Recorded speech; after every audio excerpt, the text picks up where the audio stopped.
City Council meeting of May 18th, and we will have the Pledge of Allegiance. John? I pledge allegiance to the flag of the United States of America and to the republic for which it stands, one nation, under God, indivisible, with liberty and justice for all. Well, thank you, everybody. We have a number of special presentations here this evening. Dana, we have a presentation to the city of the employer support of the Garden Reserve Group, the award. Yes, Mayor, good evening, members of council. A few weeks ago, I had the opportunity to represent the city at the employer support of the Garden Reserve. For those of you who may not be familiar with it, the ESGR, as it's called, is a Department of Defense office, was established in 1972 and promotes the cooperation and understanding between reserve component services and their civilian employers, and to assist in the resolution of conflicts on behalf of military employees or reservists, both Guard and Reserve members, and that so they serve that purpose, but even more so, they celebrate and promote the value of Guard and Reserve members to civilian employers, and they do a great job of that. I'm proud to present that you were the recipient of the Pro Patria Award by the Employer Support of the Guard and Reserve.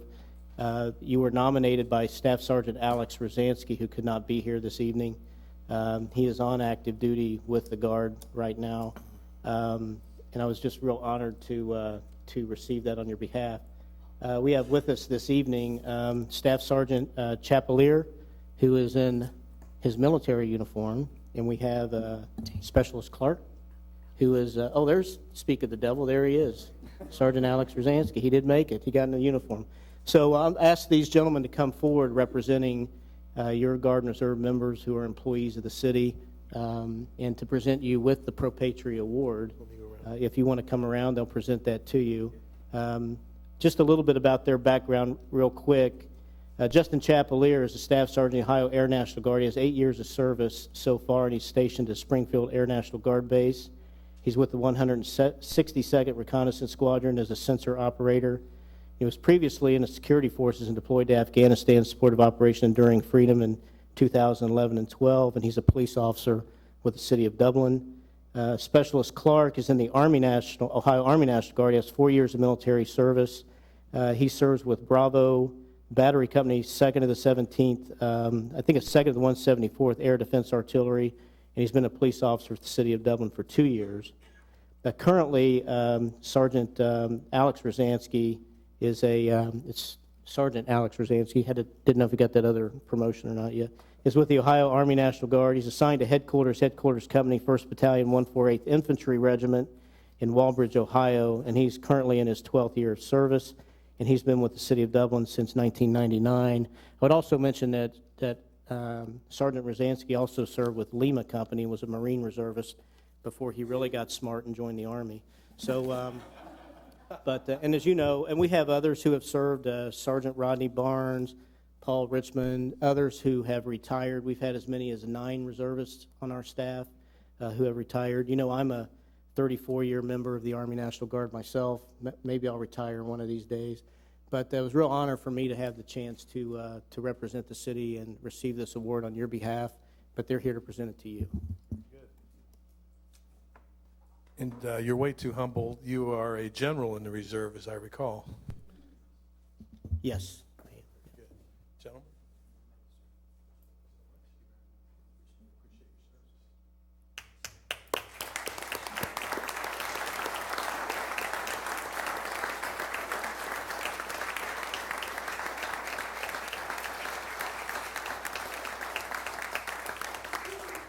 Well, this is a great honor. It's a beautiful award. We can't thank you enough for the nomination and for this presentation.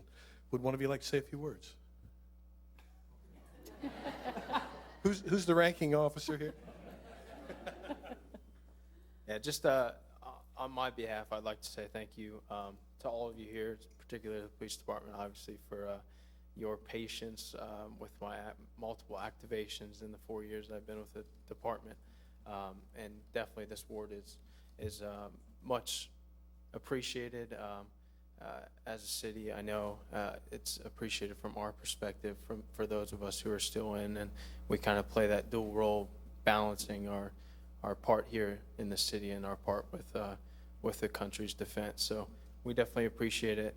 Yeah, this won't be the first award for this city, that's for sure. So.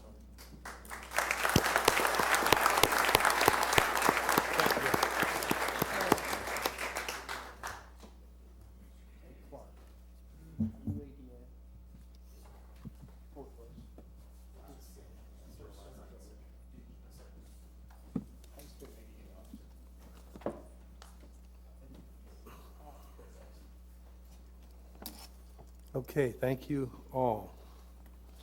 So we have a graduation recognition for the Citizen University. I think Kyle Kreider and Christine Nardecchia have a few words to say, but I can provide some information here. There's a total of 19 Dublin residents that completed a 7-week course focusing on local government, its funding sources, form of government, and history. Every Thursday evening since late March, they've spent time with staff in every work unit of the city, and I know that Rick and I and Representative Duffy, Trustee Kranstuber sat on a panel.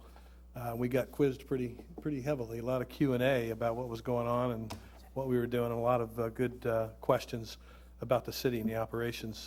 That's probably been about a month ago over at Dublin Methodist Hospital. The course was designed to have a very hands-on approach. It included experiences such as park and public art tours, equipment and process demonstrations, examinations of actual development case studies, event permit applications, and the opportunity to meet with and discuss the many aspects of public service. It's a highly engaged group of residents who are genuinely interested in their community. The group intends to continue its connection with each other, with the city, and stay engaged in all matters of the community, including helping to develop the Citizen U course for the next year in 2016. As I said, our staff liaisons, Kyle Kreidler and Christine Nardecchia, and I think they're going to come and give the announcement of each one of these. You all are probably good candidates to replace some of us up here as our time expires. So, well, good evening, members of council. This is our inaugural class of Citizen U. It's something we've been wanting to do for some time. We actually had a wait list for this first year. So these folks eagerly stepped forward. Rather than reading all of their names, which are in their packet, Kyle and I would like to ask every one of them to stand, and so we can congratulate them for spending the past 7 weeks learning about their community and meeting our staff. Thank you.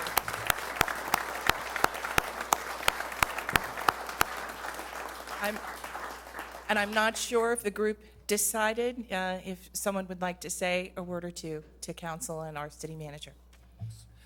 My name is Ray Hammond. I understand I have to tell my address, right? Okay. I live 5592 Capelstone Lane. My wife and I have lived here all together about 18 years, and I have always been very proud to say I'm a citizen of Dublin. After this experience, I'm even more proud, and I think I can speak for the other 18 folks. You have 19 very strong ambassadors of the city now.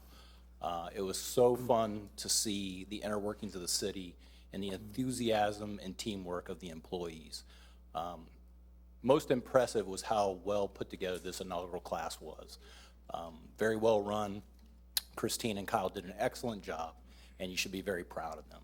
But thanks for the opportunity, and hopefully you'll continue to do this. It's a very good program, and like I said, you've got some 19 strong ambassadors going forward. You know, I think it's interesting. I know you guys probably spent some time over at the service center at the police. You went through the dispatching. I don't think people have any understanding of all the intricacies and the mechanisms, all the moving parts that go on to make Dublin what Dublin is. Right. I know you can probably speak to that. Everything was impressive. On the way over here, one of my fellow I guess, students of the university asked what was the most amazing thing. My wife and I we're totally amazed by the shooting range in the basement. I've been to some ranges. I'm also prior military, and I can tell you it's top notch. And the two gentlemen that are running that place are extremely, extremely good at what they're doing over there. But to a T, everything was excellent. The service center, I know you got a former military guy over there too, in that place I could eat off the floor. The folks that were involved in demonstrating all the equipment, very professional and very, very enthusiastic about what they're doing. And so I think we should all be very proud of the city. I know we are. It truly is a very well-run operation, and our tax dollars are being spent very well. Well, thank you for your participation, and remember, be careful what you ask for, you might get it. Oh, bring it on. Thank you. Okay, thank you.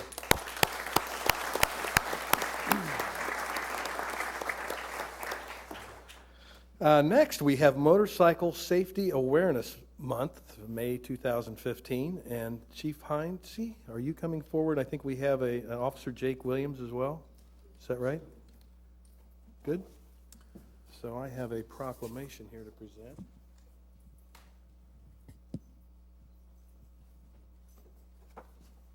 Thank you. Is it on? Officer Williams? Coming up, Chief. So we have a proclamation here this evening recognizing Motorcycle Safety Awareness Month. It's designed to encourage all drivers and motorcyclists to share the road with each other. And whereas motorcycle riding is a popular form of transportation for over 200,000 Ohioans and millions of Americans, and whereas road users should never drive, bike, or walk while distracted, as doing so can result in tragic consequences for everyone on the road, including motorcyclists. And whereas a motorcyclist has the same rights, privileges, and responsibilities as any other motorist on the roadway, because motorcycles are smaller than most vehicles, they can be difficult to see. Their size can also cause other drivers to misjudge their speed and distance. And whereas drivers of automobiles should allow a motorcyclist a full lane width, do not share the lane.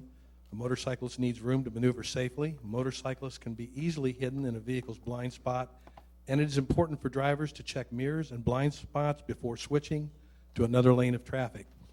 And whereas drivers should allow more distance, 3 or 4 seconds, when following a motorcycle, this gives the motorcycle rider more time to maneuver or stop in an emergency. And whereas motorcycles are an energy-efficient mode of transportation and are enjoyed by a large number of people across the country who commute to work on motorcycles and enjoy riding motorcycles during their leisure time.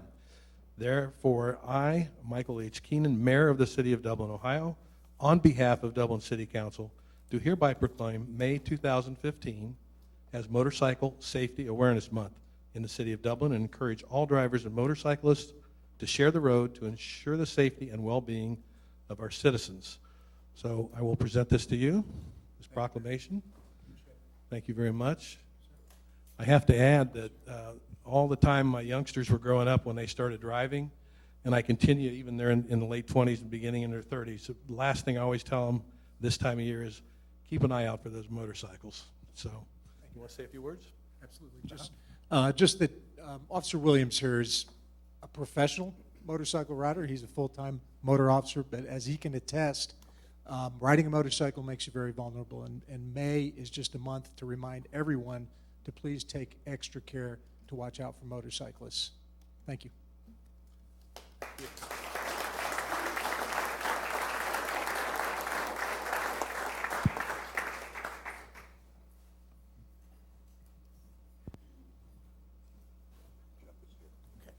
We'll go right to that then.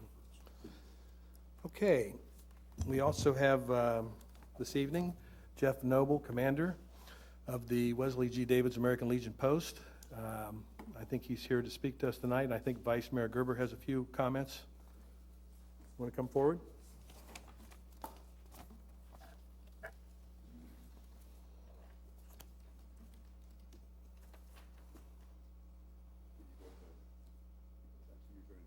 You going to say a few words? Ed, you want to address us at the podium? Welcome. Thank you. Sorry I'm a little bit late. Would like to invite all of you to join us on Memorial Day, 11 o'clock. We kick off the parade, march down to the bridge. We do a ceremony at the bridge. We go into the cemetery. We do a ceremony in the cemetery. And then we cross over to the grounds of remembrance, and there'll be a speaker over there, and lunch is served and all that. This is kind of a special Memorial Day this year in that we have the Eddie Adams exhibit that's kicking off that day. And it is a memory of mine for sure, since I served in Vietnam, that all those pictures bring back good and bad thoughts, I guess. So again, please join us. We would appreciate it. And thank you. Very good. Rick? Yeah, I just want to add, in recognition of Memorial Day, you'll notice that all members of council are wearing the red poppy this evening. And that's as a tribute to the men and women who gave their lives for our nation's freedom. The tradition of wearing red poppies began in 1918 by a woman named Moyna Michael. And she decided to start wearing wearing poppies on Memorial Day in recognition of all those who gave their lives in the various wars and conflicts. So I wanted to add that. Memorial Day, different than Veterans Day, Memorial Day is to recognize those who have fallen, and it's a very special day. So Jeff, thank you and your group, and we'll certainly be out there, and hope everybody in the community can be there as well. Thank you, Jeff. And obviously, we're starting this year on the other side of the river in a different place because the place we used to start at isn't there anymore. Yeah, that's right. So We're on Sharp Lane, which the is shops, is it the shops at River Ridge? Is that? the shop Yes. at River Ridge. Right. Across from Wendy's headquarters and across from the new. And we'll have officers on site to maintain traffic and pedestrian traffic across the way there. So, very good. Thank you. And Mike, I'd just like to add that after the complimentary lunch at 11:45, there'll be shuttle buses to take people to the Eddie Adams exhibit from 1 o'clock to 3 o'clock. Good. Do you want to give just a couple sentences about what Eddie Adams, for those that may not be aware? Eddie Adams was a Vietnam photographer, very famous. He's much appreciated as an artist, may be considered the artist of the Vietnam period because of his work. He loved the soldiers. He was a soldier. His photographs are famous. I think you'll, once you see them, you'll remember them from being on the covers of the big magazines back then, Life, Look, or whatever was active at that time. One of our personnel, Sandra Piskarsnik, had the opportunity to know the family. Eddie has passed away. The photographs were stored up in the upstairs of her home. We were fortunate in getting these photographs. This is an exhibit that would probably, if it got loose, would be in a major city like New York or LA. Very proud that Dublin has this opportunity to present this really great piece of work. And again, it is a tribute to those who served our nation. So if you get a chance, you got to come out and see this. This is really a one-time rare opportunity for you. And that exhibit will go on for several weeks, month? Number of months. Number of months. Very good. Thank you, John. Uh-huh. Dana, we have a guest tonight that is with respect to Economic Development Program Assessment, I think from Battelle. Are you going to make the introduction, Colleen or Dana? Sure. Tonight we have Deborah Cummings with Battelle's Technology Partnership Group with us this evening. She has been working on a programmatic inventory of economic development programs, and she's here with her findings this evening, and we'll have a little bit of time for Q&A once we're finished. Terrific. Welcome. Great. Thank you very much for having me this evening. If we want to go ahead to the first slide. The City of Dublin has a tradition of planned and thoughtful economic development practices. Dublin's history has been driven by the city's ability to successfully compete for a significant share of the growth experienced within Central Ohio, with Dublin historically being considered a preferred site for business development. This growth has not happened by accident or even serendipity, but instead as a result of careful strategic planning over the course of more than 2 decades. The graphic behind me illustrates the evolution of Dublin's economic development strategy as it has transitioned from a traditional retention, attraction, expansion model to one that now today encompasses best practices in both economic districts as well as industrial clusters. This past fall, staff identified the need to reflect upon these efforts and conduct a programmatic inventory of the city's economic development initiatives. The question at hand was to ascertain whether or not, as the City of Dublin's economic development strategies, programs, and efforts have evolved over time, have the tools, the policies, and the programs advanced to meet the pressing needs of today's global economy? Are the programs aligned with one another? Are they responsive and nimble to industry needs? And do they achieve the goals established by City Council for the well-being of its citizens? To answer these questions, Battelle, the sure you're all familiar with Battelle, so the company I'm involved with and represent this evening, we examined an entire interconnected sequence of economic assets, something that we term the economic development ecosystem, and in the paper that you were provided last week kind of goes into much more detail than I'll go into this evening. But we analyzed this to determine if Dublin's programmatic components are adequately addressing economic needs or if there are deficiencies or weaknesses that need to be addressed. Our findings indicate that the City of Dublin is meeting the needs of industry through its ability to evolve its economic development strategies and programmatic efforts. The report provides details regarding each economic asset in Dublin's efforts to ensure comparative advantage within not only Central Ohio, but the nation and the world. However, the city cannot rest on its laurels, as stagnation, as you know, results in economic decline. Instead, Dublin must seize upon its economic opportunities to help ensure economic prosperity into the future. To that end, the study provides a series of recommendations, with the 5 most critical recommendations outlined in the following slides. Recommendation 1 is to focus on those value-added industry clusters that represent the greatest opportunity in the future for economic growth. Dublin's economic development ecosystem has significant strengths in the areas of business retention, expansion, and attraction. However, while metrics like jobs created and retained are very important to economic prosperity, growth for the sake of growth will not result necessarily in the quality of life that Dublin seeks to preserve. It will be important for the City of Dublin to focus on those value-added industry clusters that represent the greatest opportunity for economic growth in the region. And as part of this effort, industry cluster task forces comprised of industrial thought leaders should be convened to seek guidance on industrial and workforce strategies, as well as provide opportunities for collaboration and networking. The City of Dublin's economic development staff has already begun this process of developing industrial cluster task forces. These task forces have the opportunity to be operationalized in 2015, with lessons learned guiding the development of future task forces in 2016. Recommendation 2 focuses on developing a quality of place that is attractive to 21st century workers and meets the identified needs of industry clusters. Market trends across the nation indicate a growing preference for mixed-use, high-density live-work-play environments. Dublin currently lacks this type of project and real estate product, and to alleviate this problem, the Bridge Street corridor must be considered a high-priority undertaking that moves forward expeditiously and incorporates mixed-use live-work-play attributes. Secondly, Dublin's regional economic competitiveness will be driven by land availability. However, with recent development, land is becoming more and more scarce.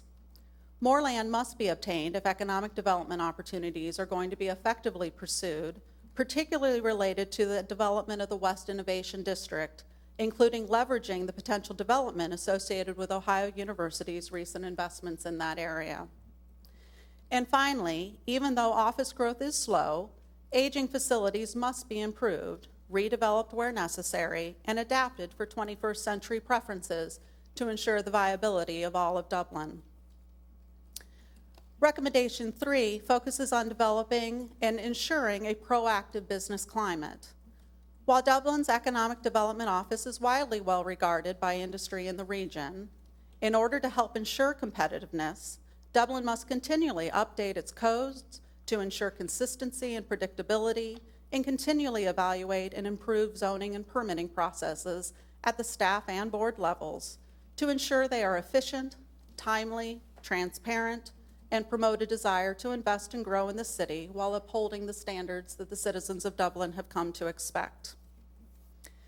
Recommendation 4 focuses on the ability of Dublin to leverage its IT infrastructure, both the city's dark fiber investments and the launch of its 100 gig capable network, to ensure it brings competitive and comparative advantage to industry located in the city.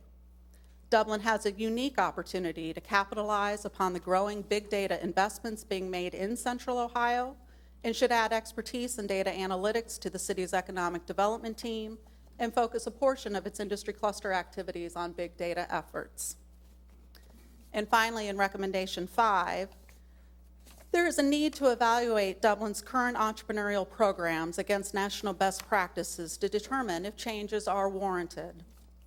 Similar to this programmatic inventory assessment, after more than 5 years of significant investment in the Dublin Entrepreneurial Center's activities, as well as changes in regional entrepreneurial investment initiatives, there is a need to evaluate the programmatic elements and lay out a strategy for entrepreneurial development focused on the areas of cluster development in the coming years.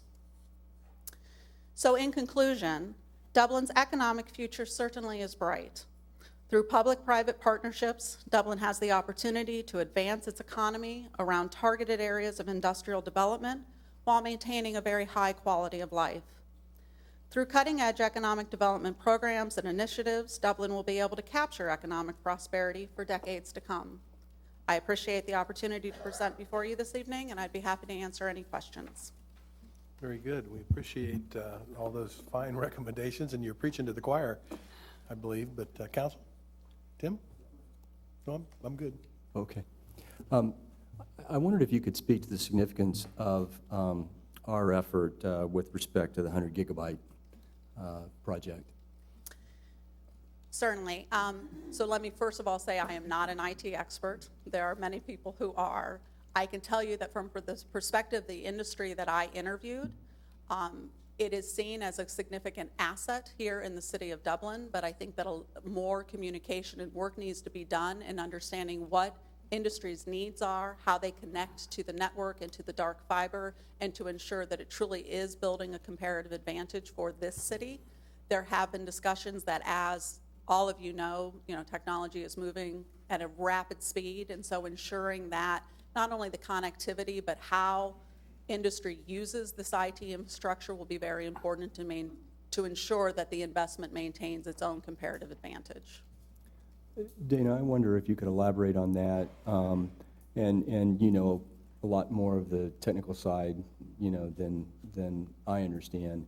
But as compared to what are being referred to as these Google communities, which I believe, in order to qualify as a Google community, it's merely, I shouldn't say merely, but as compared to Dublin, it's merely 1 gigabyte as compared to what our objective is. Right. So there are what they do call Google cities. This is an initiative by Google to go out they're working in Provo, Utah, Austin, Texas. I think Kansas City, Kansas was the first one. They're now out on the East Coast with a couple communities. The point with that project was for Google to get out in some of these larger cities that were relatively underserved, and then to launch some sort of competitive distribution fiber optic system that could operate at 1 gigabit level. We already, as a city, owned fiber to the curb, if you will, to all of our commercial district. So we said, what's 1 gigabyte when really we could do 100 gigabytes? So that's, who's Google in this case? So it wasn't showmanship for sure, but as you passed a couple weeks ago, some incentives related to the 100 gigabit project, really in effect what's happening for us is the opening up a whole opportunity for new incentives that we were not able to do before. So it's going after economic development incentive opportunity, as well as creating a bandwidth capability on a research platform that really, I don't think any city in the country has it. So especially leveraging the research platform that we have with Ohio Academic Resource Network, the Ohio Supercomputer, access to the National Science Foundation, Genie Rack, and so forth. So. But as I understand it, as part of this project, even the small and medium-sized business in Dublin will have the opportunity to go from their doorstep, so to speak, to our entrepreneurial center, correct? Or I'm sorry, you take it from there. Well, really, the effect of what happens is we are able to weave between 3 of those different recommendations. So while we deployed more significant and have the ability to provide more significant access to significant broadband, as I just talked about, we can then give the smaller and medium-sized companies who don't normally have access to that much capability, we can give them access to that. We can backhaul them to a local data center which also happens to be co-located with our Entrepreneurial Center, which also happens to spin off and work on technology,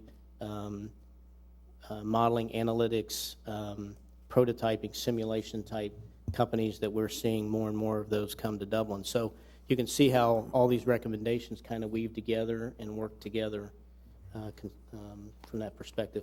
And I do just want, for sake of background, Colleen and I, this last summer, said, you know, we've been at this now for about 10 years. We've introduced a lot of new programs that City Council has adopted, and you all, some of your initiatives that you brought forward. We've done a lot of things over the years relative to our economic development package, and what we said is, you know, we need to call sort of a timeout and let's inventory what we do. So we called on Battelle and the technology practice to come in and inventory where we've been, and poor Deb read back every master plan going back for, 20 years plus, and we had them all on the shelves, so she got to digest all of that stuff. And we asked her, we said, tell us what we're doing well, tell us what we're not doing well, what we should continue and what we should get rid of. So this is the result of that critical analysis. We were doing that in anticipation of a new city manager. We wanted the new city manager to be able to see what that inventory. I didn't know that I was going to be that city manager, but we were in anticipation of a new city manager at the time. So we wanted to be able to say, hey, here's how we have done and continue to do economic development in the city. So it was a great validation process and gave us some good focused direction because we were doing so many different things. We think that the economic development program gets narrowed down into these key recommendations. Doesn't this help us get access to the supercomputer or the 100 gig? Right, the 100 gigabit project. We have had access to that, but This provides bandwidth. right. We have a company, as an example, Leto Engineering, which is in Dublin, and Ray Leto and his team, they do modeling, analytics, prototyping, simulation for the NASCAR industry, for Indy, for the trucking industry, and for the aeronautical industry. And Ray's a perfect example of a small business, although he's grown quite a bit, and he has an office now on the West Coast, but he's right here in Metro Center. When he needed to run large modeling, analytic type of simulations, he needed to run it off of the supercomputer. So he would have to plug and play and try to figure out how to get that to the supercomputer. What we've been able to do in our partnership with Ornet, which actually we established back in 2005, we actually were able to hook him up in his cubicle and the people in his office directly to the supercomputer. So now they can sit in their office and directly access the supercomputer and run that cycle time on the supercomputer, which, by the way, Ornet now has a program focused on modeling, analytics, prototyping, and simulation. So we're attracting more of those kind of companies that want to do that. Speaks to high-paying technology kind of jobs, which Exactly. is what we want to attract from an economic development perspective. So, Hey, Dana, could you just speak a little more about the uniqueness of 100 gigabyte compared to other cities, what's going on in the country, the power of that? Well, like I said, the Google project was a 1 gigabit project, which got a lot of international attention. It's had a lot of wave airtime. You're starting to see now the private sector telecommunication industry start to promote 1 gigabit. Our capability is at 100 gigabit, and I emphasize capability. Now, and I'll get out of my league here really quick, but really it's about the switch gear and the router equipment, which we have funded. It's going into the data center, and it's lighting up our fiber optic to that capability.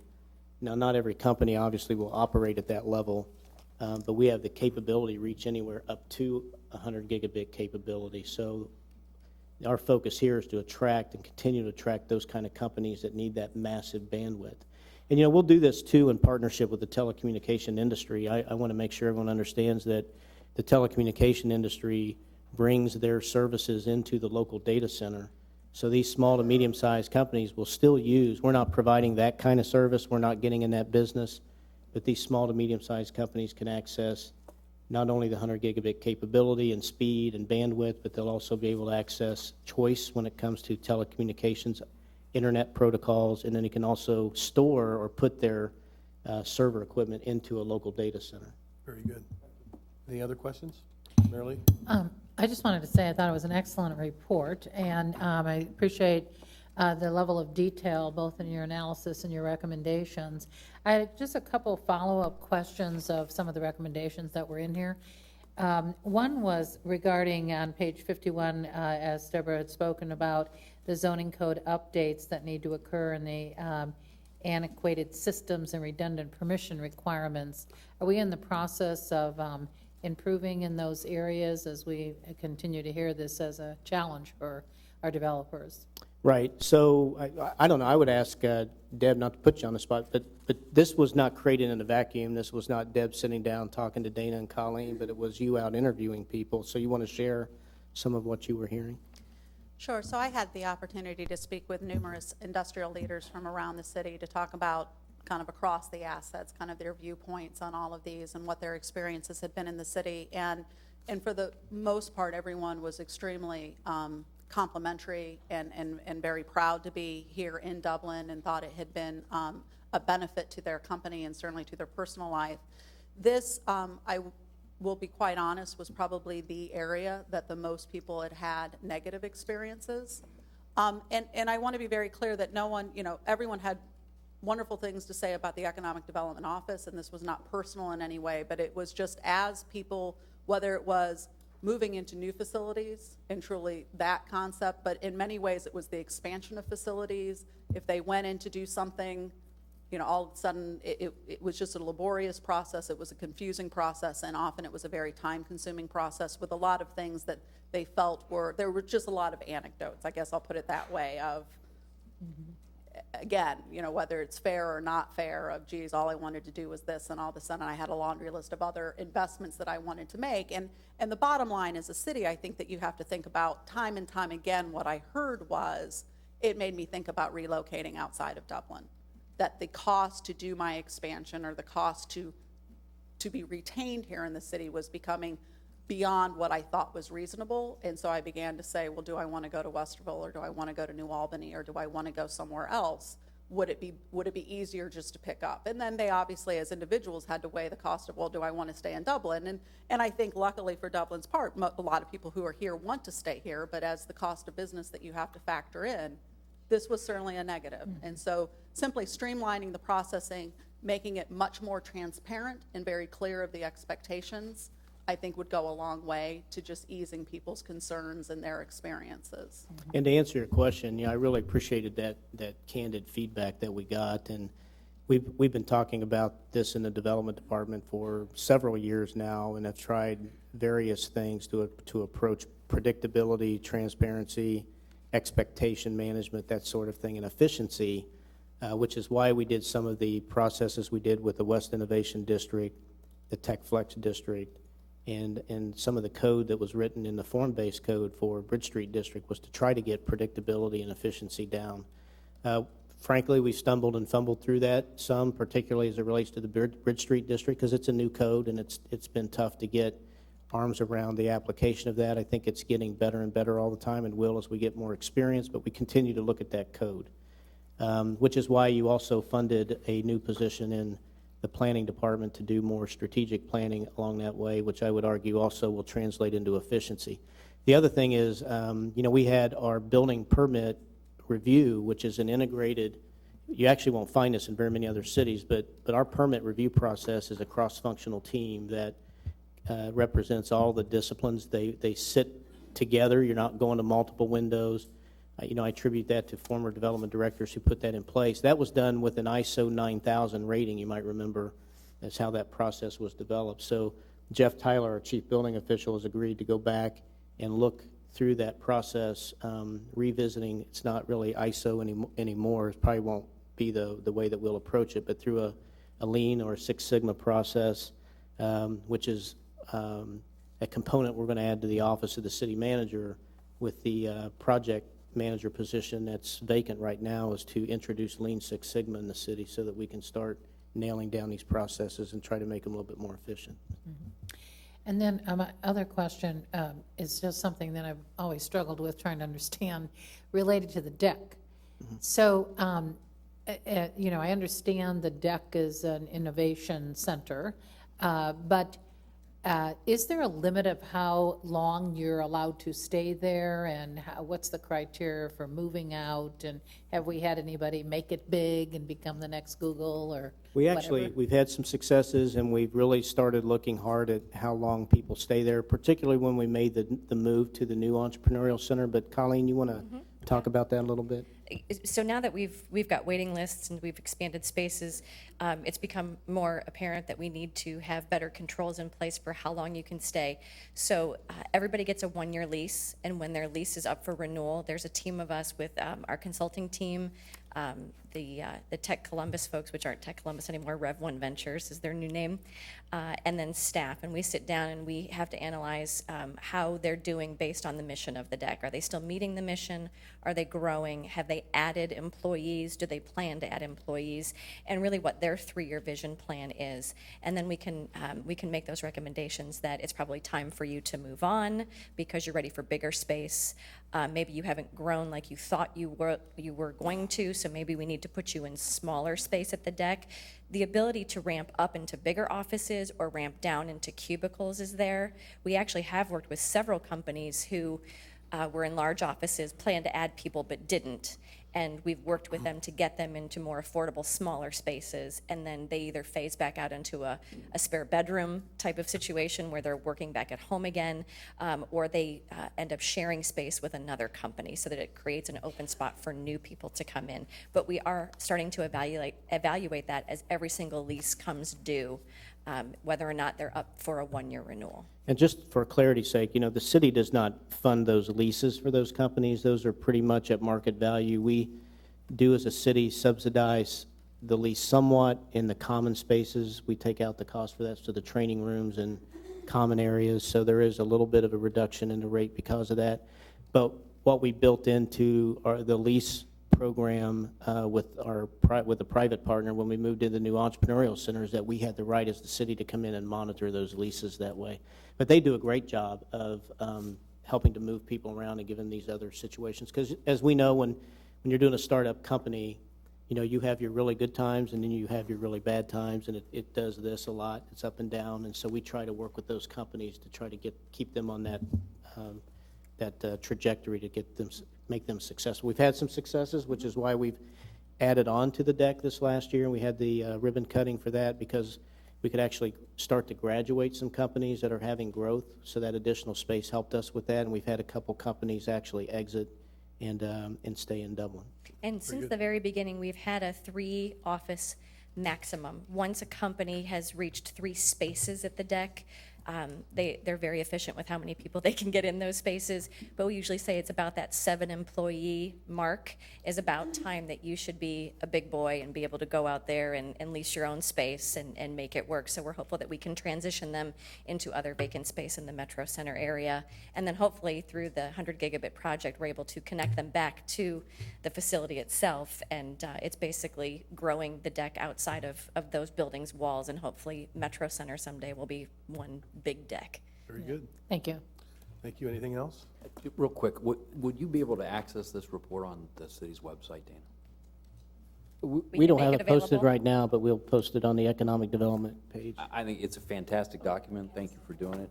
I think it is a fantastic statement to where the city's come from and where it's going, and to the health of the city and how we can afford all the things that we do. So it'd be great if people could access that report. Mm-hmm. Very good. Deborah, thank you for your time and effort. We appreciate it. And the report, Colleen, thank you. Anything else? Yeah, Oh, I'm sorry, Amy. if I could, that's okay.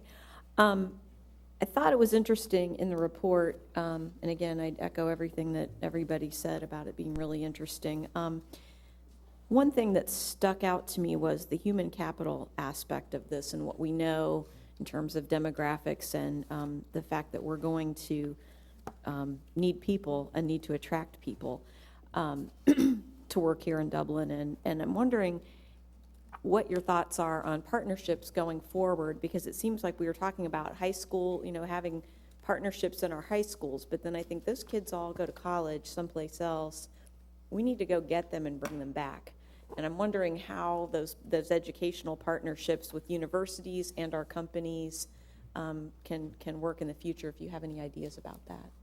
Sure, there's been a lot of work in what I will call career development and career ladder development, and I didn't go maybe into as much detail as I possibly could have, but I was also trying to keep the reports to a somewhat reasonable length. But yes, there's a number of best practices around the nation, and I think it starts everything from at the elementary school level of simply explaining to children opportunities that exist within the city, within the region in which they're living, having job shadowing and mentorship days at the high school, and certainly a lot of the STEM initiatives that Dublin's already undertaking, and linking more into those, linking industry into those STEM initiatives. But certainly one of the things that I heard a lot from companies here in Dublin is that, and I think it's, again, and I try to state this in the report, this is not a Dublin issue, this is a Central Ohio issue. Absolutely, Dublin in and of itself is not going to fix the workforce problems that Central Ohio faces. But I think to the extent that we can partner as a regional community, partner into all of the higher education assets from the 2-year to the 4-year to the master's degree programs, and I think where Dublin could make a significant difference to its industry clusters is one of the main components of those industry cluster advisory task force would be to communicate workforce needs. Lots and lots of companies on an individual basis are trying to create internship programs and co-op programs, and it's a very time-consuming difficulty. And so if you have a large HR department, you may have the wherewithal to be able to do that, but if you're a smaller, medium-sized company, there's a lot of other things happening. So if through Dublin organizing industry clusters that have similar workforce needs to be able to be trying to create those opportunities from the high school level all the way through the PhD, and that students and this career opportunity, one of the things that we see certainly in the IT area that's going to be critical for Dublin is the fact that most of the graduates in this region choose to leave the region. They choose to see opportunity outside. There has to be the ability to be able to have those connections to the opportunities that exist in Central Ohio. That's only going to happen through, in my opinion, very formalized programs where students at a very young age, from high school but certainly through college, are able to say, oh, I was able to intern or co-op with 3 or 4 different companies. I got really excited about this one. There's a reason for me to stay. Now, will that always benefit Dublin? Possibly not, but you have to believe that if you have an exciting cadre of companies in the Dublin region, they will benefit from that. Right, and I also thought it was really interesting the way your report also tied back our Bridge Street initiative and how important you view that in terms of being able to compete. Yes. For and how excited our companies are to have that option, and very much looking forward to that as in terms of quality of place, quality of life, quality of culture. So. And a workforce attraction component, certainly Absolutely. For the 20-somethings, which is a critical component of some of these industry clusters. Right. Okay. Very good. Lots of fun to come. Thank you. Thank you. Thank you. Thank you. Citizen comments? Mr. Maurer? I see you signed up.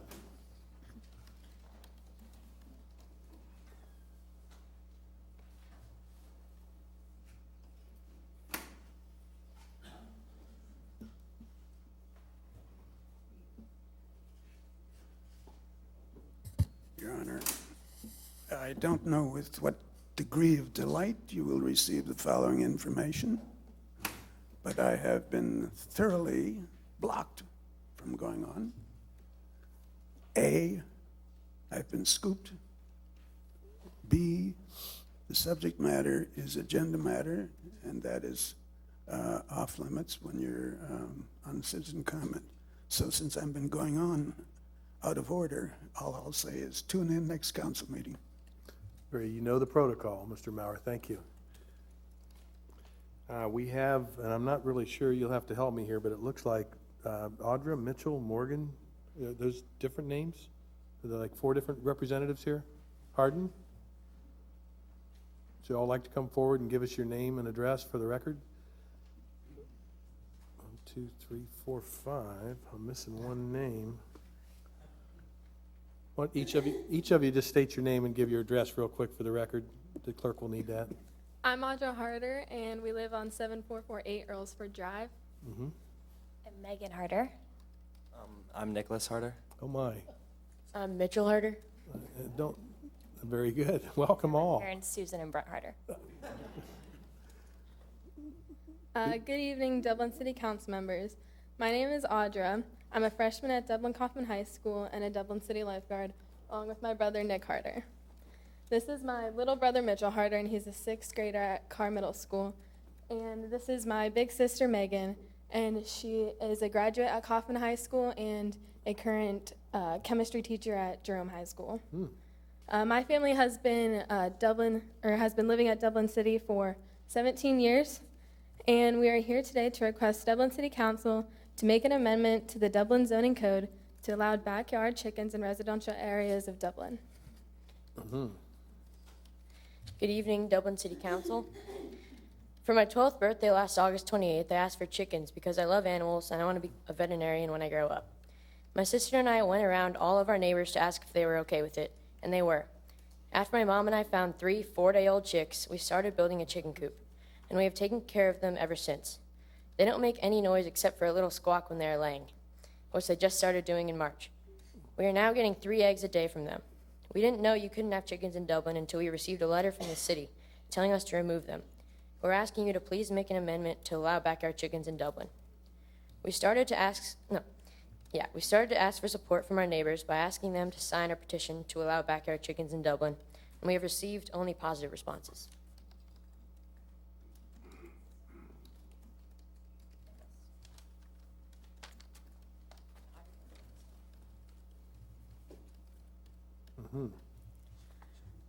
My sister Audra is bringing around a poster with pictures that we've taken with the chickens.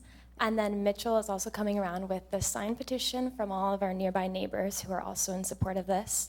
As well, you'll also see what I'm about to read for you so you can read along with me.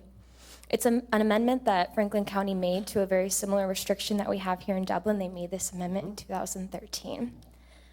Okay. So it says, Franklin County planners and a range of stakeholders drafted an amendment to the Franklin County zoning resolution to ease restrictions on raising chickens, ducks, and rabbits for personal use. Raising chickens, ducks, and rabbits is considered an agricultural use and was prohibited on lots smaller than 1 acre and severely limited on lots between 1 and 5 acres. This amendment allows residents to raise chickens, ducks, and rabbits on these smaller lots while following reasonable developmental standards. These standards will help to avoid problems that may otherwise be associated with raising chickens, ducks, and rabbits in populated areas. And if you read along with me, we're just going to read a couple of the benefits that Franklin County addressed. Raising backyard chickens, ducks, and rabbits can contribute to Franklin County's food security, as well as Dublin's. Increasing access to fresh, local food products benefits citizens of Franklin County by promoting a healthy, sustainable local food network. Additional benefits include providing nutritious food at affordable costs. Raising backyard chickens, ducks, and rabbits allows residents of all ages and incomes to access fresh food that they can raise themselves. This is especially beneficial in areas with limited grocery store access. Promoting healthy living, raising backyard chickens, ducks, and rabbits provides physical, emotional, and mental health benefits to residents. Sustainable land use, of course. Raising backyard chickens, ducks, and rabbits is a productive and sustainable use of land. And I'm also going to add that living here in 17 years, we have heard and seen the slogan, "It's greener in Dublin," everywhere. And we would just really like to not leave this as a hollow slogan, but really make it a lifestyle. So with that said, we're going to ask that Dublin adopt an amendment or at least support the one that Franklin County has already set in place and allow us to continue our sustainable practice. Thank you so much for hearing us. Well, let me just say to the Hardens in the back, the parents, you must be very proud of this family. They certainly made a great presentation here. I also would like to note that our counselor, Steve Smith, chickened out. Boy. Yes. He exited stage left. I'm here to handle the hard-hitting issues. Jennifer, sorry about that. Not at all. I've done a little bit of research on this, so I thought maybe I could help out the discussion. Please, by all means. I've been doing this for 32 years. This is the first one of these I've seen. Well, this is becoming more of an issue with the urban kind of animal husbandry. And we looked at the code, and currently the Dublin Code permits raising chickens in the rural district only. So you would have to examine your zoning classification to see whether or not it's permitted. Obviously, we can take this information. We've already started gathering information from what other communities do, and we can take that and provide council within a recommendation at an upcoming meeting. Yeah, I just want to say that a number of years ago, I proposed this same proposal, and I think this is a great idea. And I think it's a neat family adventure. And the other thing is, I looked at all your shirts, and they're really, really rather cool. The messages on them are very interesting. And as the mayor said, your parents have to be very proud of you. And I think this is a forward-thinking thing to do, and it's the right thing to do. So congratulations. Well, we clearly have a lot of research to do and hear back from legal counsel and certainly Dana and staff. And this is the start of how some of these things go, so let us see where it takes us. One thing I would suggest, right now, the Harder family is in sort of a state of limbo because they've been asked to remove their chickens.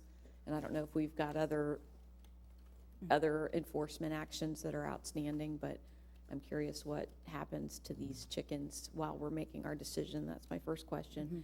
My second suggestion would be that perhaps the Community Development Committee take this up, because we will need to hear from our staff, we'll need to hear from our legal department, we'll also need to hear from the community. I mean, obviously, there are a lot of pros and cons to this, and obviously, if we were to consider this, it would become a very highly regulated sort of a situation, because you can see how, you have a family that's very responsible, taking good care of their animals, taking good care, obviously if their neighbors are in favor of it, they're not bothering anybody and it works.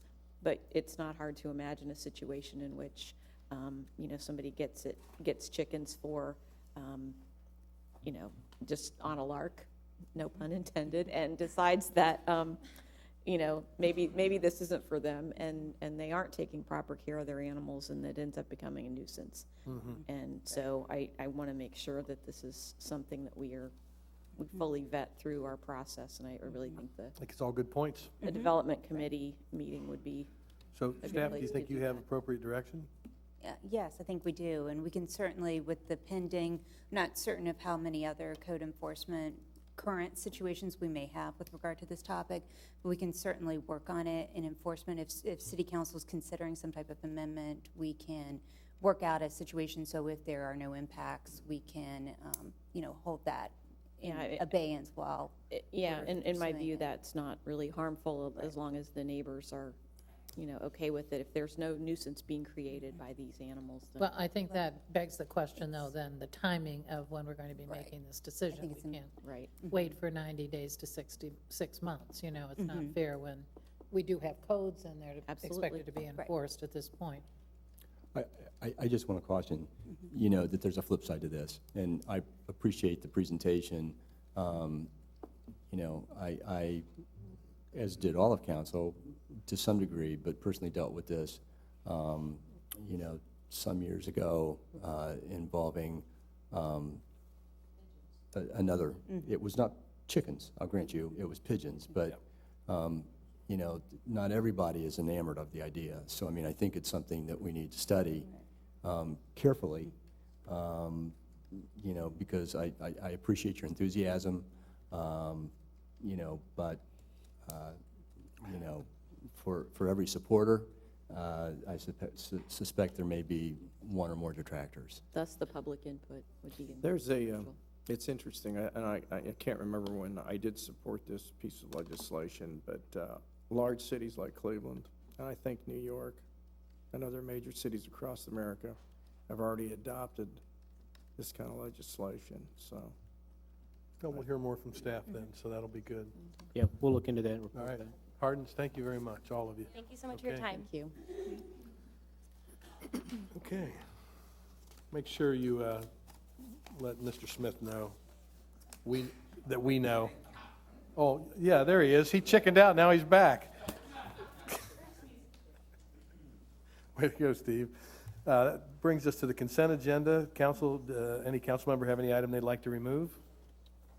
If not, I'll make a motion to approve the actions for the 4 items that are listed. Second. There's a second. Ann? Ms. Saleh?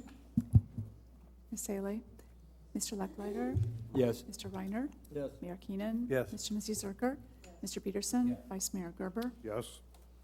We have ordinance 34-15.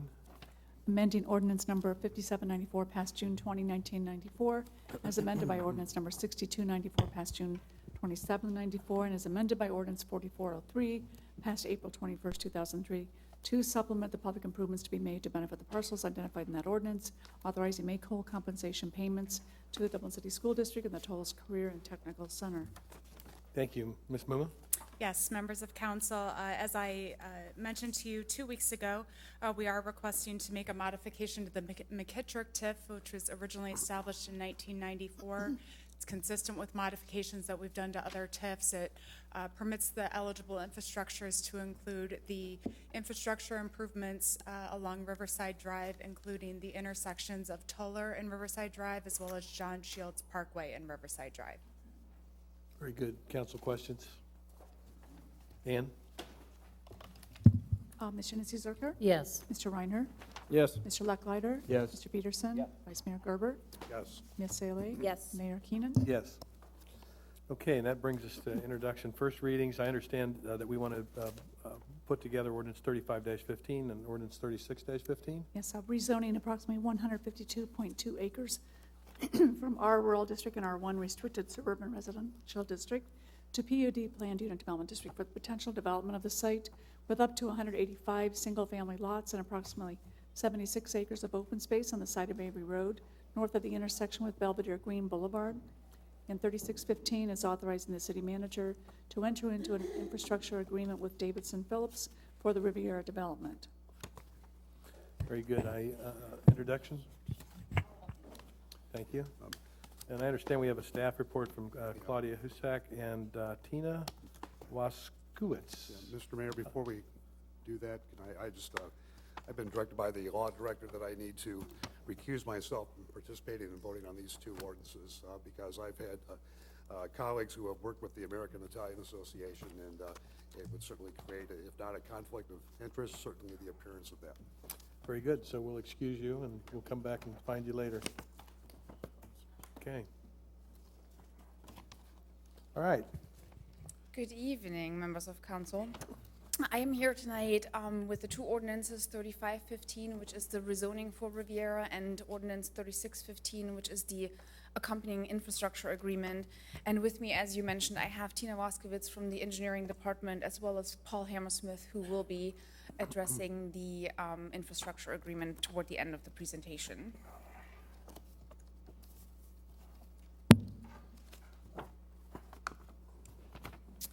The site is 152 acre to be considered for rezoning. They're outlined in yellow on the slide. It's on the west side of Avery Road, and adjacent to the site is the Dublin Jerome High School in the southwest area, Griselle Middle School, Deer Run Elementary School to the north. To the northwest is the Turton West development, and then to the south is Belvedere and Shannon Glen. And then to the east across Avery Road is the Muirfield subdivision. Quickly, as I said, the site is 152 acres. It has 2,000 feet of frontage on Avery Road. It's been developed and used as a golf course since the 1970s. There are two access points currently off Avery Road, which are serving the clubhouse and banquet facility. And there are streams to the North Fork of the Indian Run, kind of in the center of the site, running from the northwest to the south, there in the middle of the site. The streams have floodway with them, as well as stream quarter protection zones, and there are tree stands heavily along the stream, as well as the southern boundary, and then there are many trees planted as part of the development of the golf course. The existing zoning of the site is split east-west, the rural district to the west in Union County, and the R1 restricted suburban residential district on the eastern side, which is in Franklin County, as well as a little sliver there on the very top in Delaware County. Both districts permit currently single-family development with lot sizes of 40,000 square feet, so that's just a little under 1 unit to the acre. Lot widths required in that district are 150 feet, and roughly on that site, you could potentially develop it with 165 single-family lots. Also permitted, especially in the rural district, is agriculture, so you could have chickens. Parks and public schools also permitted on the site.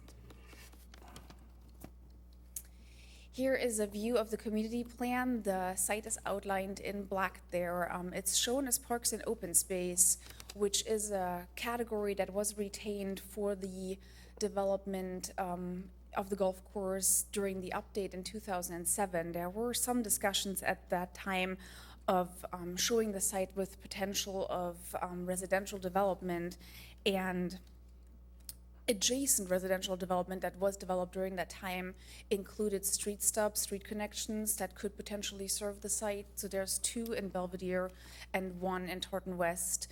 At the time, though, the golf course leadership requested that City Council continue showing the site as park and open space, and that was the designation that was retained at the time. With development proposals and the evaluation of those where the community plan doesn't really address future land use in that manner, what staff has typically done for the Planning and Zoning Commission in their review is kind of do an analysis of what the surrounding densities are. And we've done this here pretty much with counting rooftops and checking the sizes of neighborhoods. And we've come up with a range of what kind of fit into this medium density residential district, which is about 1 to 2 units to the acre. Taunton West is more around the 2. The Belvedere and Shannon neighborhoods are in the 1.5, 1.7 category. And then Muirfield Village, if you look at that with a lot of private open space, that keeps the density down fairly low. We had looked at it being around the 1.27 units to the acre.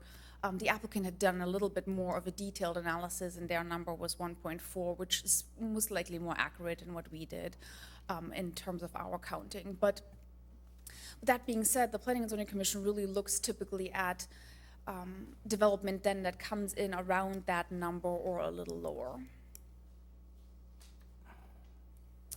One of the things that was also discussed at Planning and Zoning Commission during the reviews, they did a concept plan in 2014 and then a preliminary development plan later that year in November, as well as the adjacent residents and their concerns, was really that the site needs to stick to conservation design resolution as a development pattern.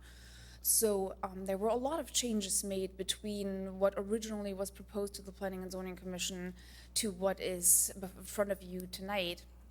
And with that, the applicant has identified the primary conservation areas as outlined in the resolution. And those are the stream, obviously, because they are natural features on the site. And then also infilled with the significant views, the trees that are on the site. And there are sizable ones along the stream primarily. And then identified the areas that are available for development, and then based the proposal before you tonight on that analysis.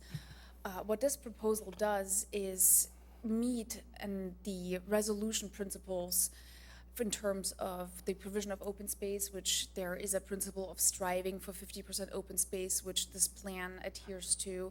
There's also a principle for having lots adjacent to open space, which the number in the resolution is 75%. With this plan, the applicant has achieved 90% of lots adjacent to open space. Street patterns, views into the site, all of those are addressed in the resolution, and the applicant has designed this plan to meet those as well. So with that before you, you have a request for rezoning to a planned unit development for, as I said, 152 acres with a development of 185 lots. I have summarized it here real quickly. A density proposed of 1.22 units to the acre. 3 sub-areas proposed. Really the main difference between the sub-areas is that this northern one is intended to be serving a more empty nester type product with a smaller lot. There are 11 public streets proposed with the development, which are supposed to be platted and are included in the preliminary plat. As I said, 50% open space, which is accommodated in 13 reserves within the development, and the stream corridor protection zone is protected as part of the development as well. This indicates the 3 sub-areas proposed. I've color-coded them here for easy review. Sub-area A in the southeast corner is the area with the largest lots, which are required to be 13,000 square feet. The lots are larger in this area, 200 feet by 125 feet. Setbacks very similar to surrounding neighborhoods. And then again, sub-area C is the empty nester product with a smaller lot size requirement, a smaller lot width, and then allowing a little bit of a higher lot coverage for more of a maintenance-free living. The reserves and open spaces, the subdivision regulations would require 13 acres to be dedicated as open space for the development in terms of the size of the site and the units proposed, which is about 8.5%, provided, as I said, 50% open space, 76 acres, and maintenance requirements divided between the city and the HOA. We've been working a lot with Fred and Parks and Open Space on the development of those reserves and the programming for those in the future.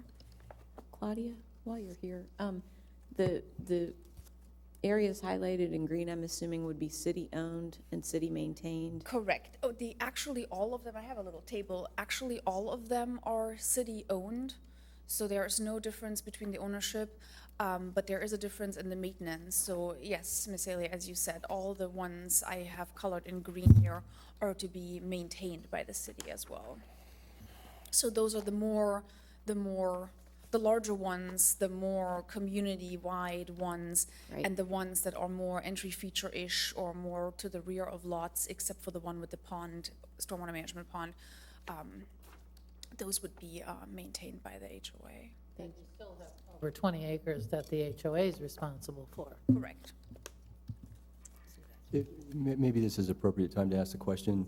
I don't know if you were going to touch on it later, but since it's been raised, there was a number in our report, and I'm forgetting it now, but it was a significant number in the tens of thousands of dollars that the city would expend on an annual basis to maintain some part of this reserve. Can you tell me what that, is it close to 100,000? I don't believe that was in my report for this ordinance, so did we put that in the infrastructure agreement? Yeah, so Paul is covering that, he said. Okay, thank you. Path connections here, sidewalks are shown in the blue color. They are on all the public streets. There's no private streets proposed in this proposal. And there are a large number of cart paths within the development, which are the ones shown in the dashed red line. And the applicant is proposing to retain those paths as walking path amenities throughout, or multi-use paths throughout the site. And they have agreed to ensure that those meet all the city standards. So many of them will likely have to be rebuilt, but there wouldn't have to be much clearing happening for those because they exist today. There was a lot of discussion at the Planning and Zoning Commission level, particularly from the March meeting to the April meeting, about architectural character, and the applicant has included architectural character graphics for what type of housing would be permitted within the development, and then also included language in terms of building materials, architectural diversity, side load garage standards for certain lots, driveway locations, and requirements for an architectural review committee to review and approve each and every lot. We've included the 5 styles as well as age-targeted types of housing. The age-targeted specifically would have to come back to the Planning and Zoning Commission for detailed architectural review also during the final development plan stages, because that is likely to be a targeted, themed community. That's the word I was looking for. So with that, I'm going to hand it over to Tina because I'm a tad out of my comfort zone. Thanks, Claudia. As you know, we always look at a traffic impact study during the rezoning process to understand the impacts of the proposed land use, and then also to establish the responsibilities of the developer to mitigate their impacts. And this image just shows the areas that were identified and studied for the Riviera site.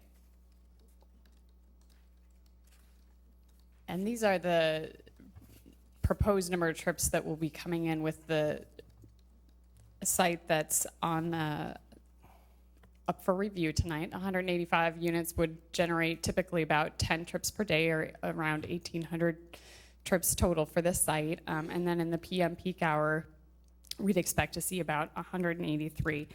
So distributing these trips is going to be very beneficial to the surrounding existing neighborhoods as well as the adjacent infrastructure.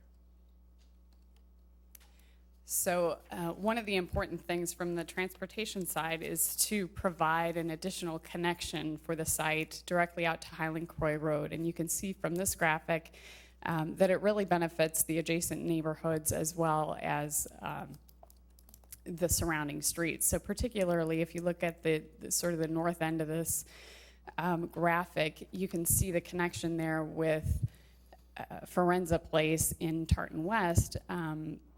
Without a direct connection from the site to Highland Croy, would see about 28 total trips in that PM peak hour. I'm sorry, with the connection, I think I said that backwards. With the connection to Highland Croy, you'd see about that 28 trips in that 1 hour of the PM peak. Without the connection, that would change. We would predict somewhere around 55. So makes an impact there, as well as where that street comes out onto Highland Croy is actually Tuscany Drive, and that would work, operate at an acceptable level of service with or without the site. But as volumes on Highland Croy grow, that delay is going to increase to get out from Tuscany Drive onto Highland Croy. And of course, with just one point of access there, it would increase more significantly with the Riviera site. So by breaking that up into another access point, that helps out that level of service.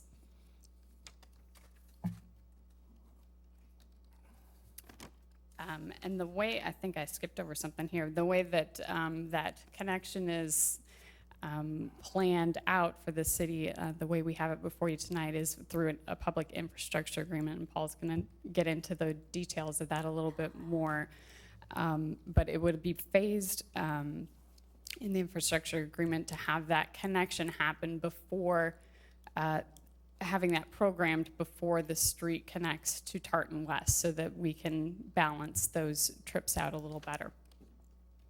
And something else that has been raised throughout the application is the intersection of Avery Road and Brand Road. And as you know, this intersection is one that we've got in the capital improvements program. We see just over 10,000 vehicles a day come through this intersection. And if we project out about 10 years, we expect almost a doubling of that volume.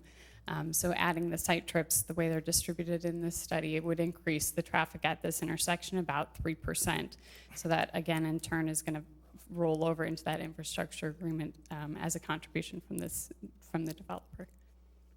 You have a question, Amy? I actually do, and I don't know if you want us to hold questions or what's the pleasure of council, but with that Avery Road Brand intersection, when is that? It's a roundabout that's proposed for there.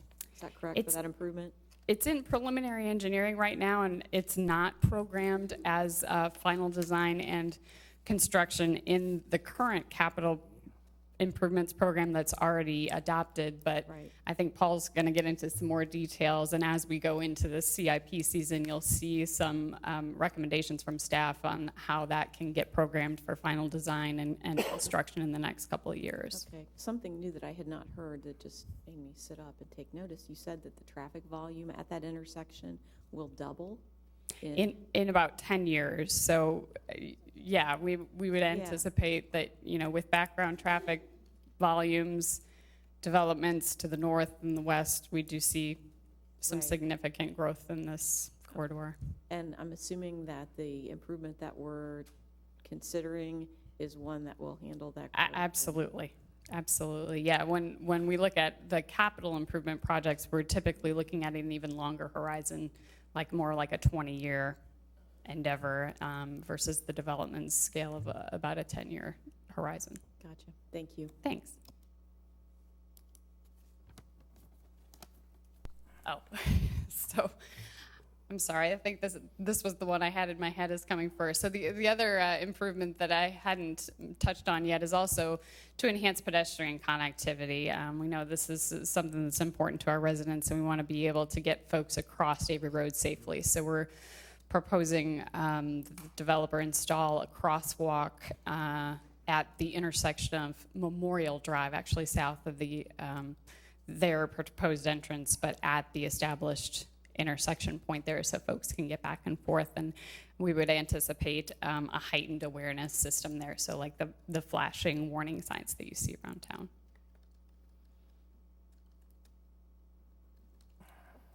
And then the infrastructure improvement or infrastructure agreement would also include a few of the other off-site intersections, and I'll hand it off to Paul Hammersmith to talk about some more of those details. Thank you, Tina. Members of council, as a recommended condition of the rezoning approval, the applicant will be required to enter into an infrastructure agreement with the city to mitigate impacts of the development. To this end, Ordinance 3615 is before you this evening for consideration, authorizing the city manager to enter into an infrastructure agreement with Davidson Phillips for the Riviera development.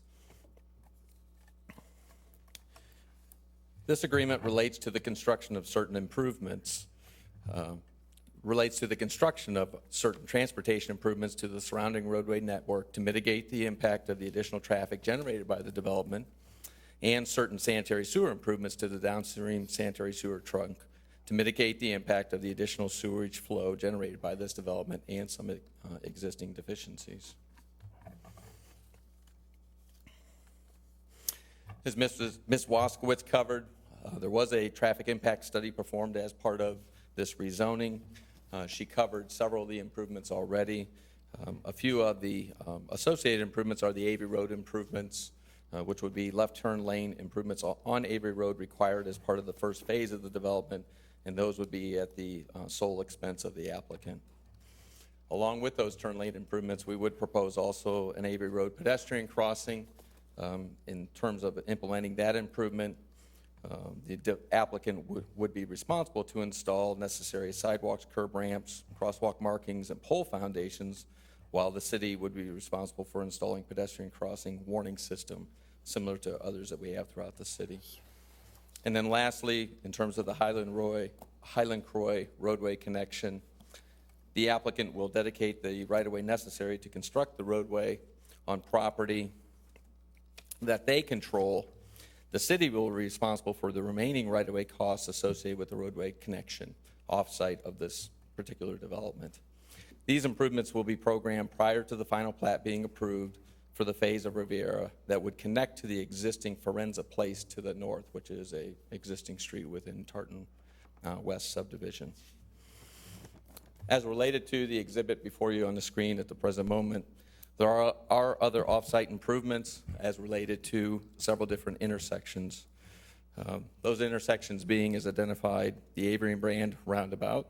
As the question by Councilmember Licklider, we presently have that proposed for programming in the upcoming CIP as design and acquisition next year, and then construction in 2017. And you'll be seeing that as part of, again, staff's proposal for the CIP that you'll be reviewing in August. Paul, that's moved up. It doesn't appear on the CIP now? Correct. Out in the 5-year horizon.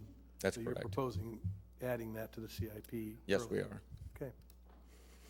Additional intersections would be the Highland Croy Post Road intersection improvement, two intersections with McKittrick Road, one at Jerome Road and the other at Highland Croy Road, and then lastly the Highland Croy Brand Road roundabout expansion at some point in the future. The total contribution of this particular development towards those improvements would be $125,000, and that contribution would be made with the approval of the final plat for the first phase of development or December 31st of this year, whatever comes first. Lastly, there was also, as part of this development, a sanitary sewer capacity analysis performed. That detailed sanitary sewer analysis was of the North Fork Indian Run subtrunk and was performed by a consultant hired by the applicant, and basically looked at and modeled 3,740 acres within this tributary area. The conclusion of that study were that there were system deficiencies, specifically pipe segments to the north of I-270. And actually, they are to the south of I-270, although the staff report said north of I-270. South of I-270 near the Cardinal Health property, and also adjacent to OCLC. And these deficiencies existed even without the Riviera development, although the capacity analysis was performed with and without the proposed development itself. The study provided for 4 different alternatives and also provided costs for those 4 different alternatives. The preferred solution to this particular problem was alternative number 3, which was an augmentation sewer parallel that would be a relief sewer to the existing sewer that exists. The city will fund this improvement, and the preliminary cost is estimated at just over $420,000.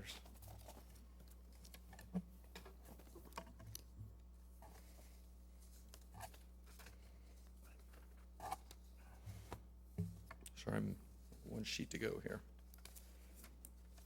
Trying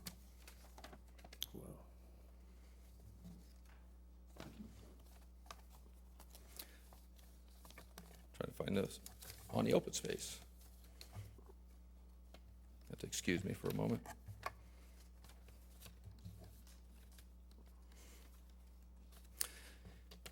You did raise the open space, and it was covered in the staff report in terms of the maintenance of that open space, and as it relates to stormwater features, there will be 9 ponds within the development, and the anticipated installation costs initially would be just around $73,000 for that infrastructure.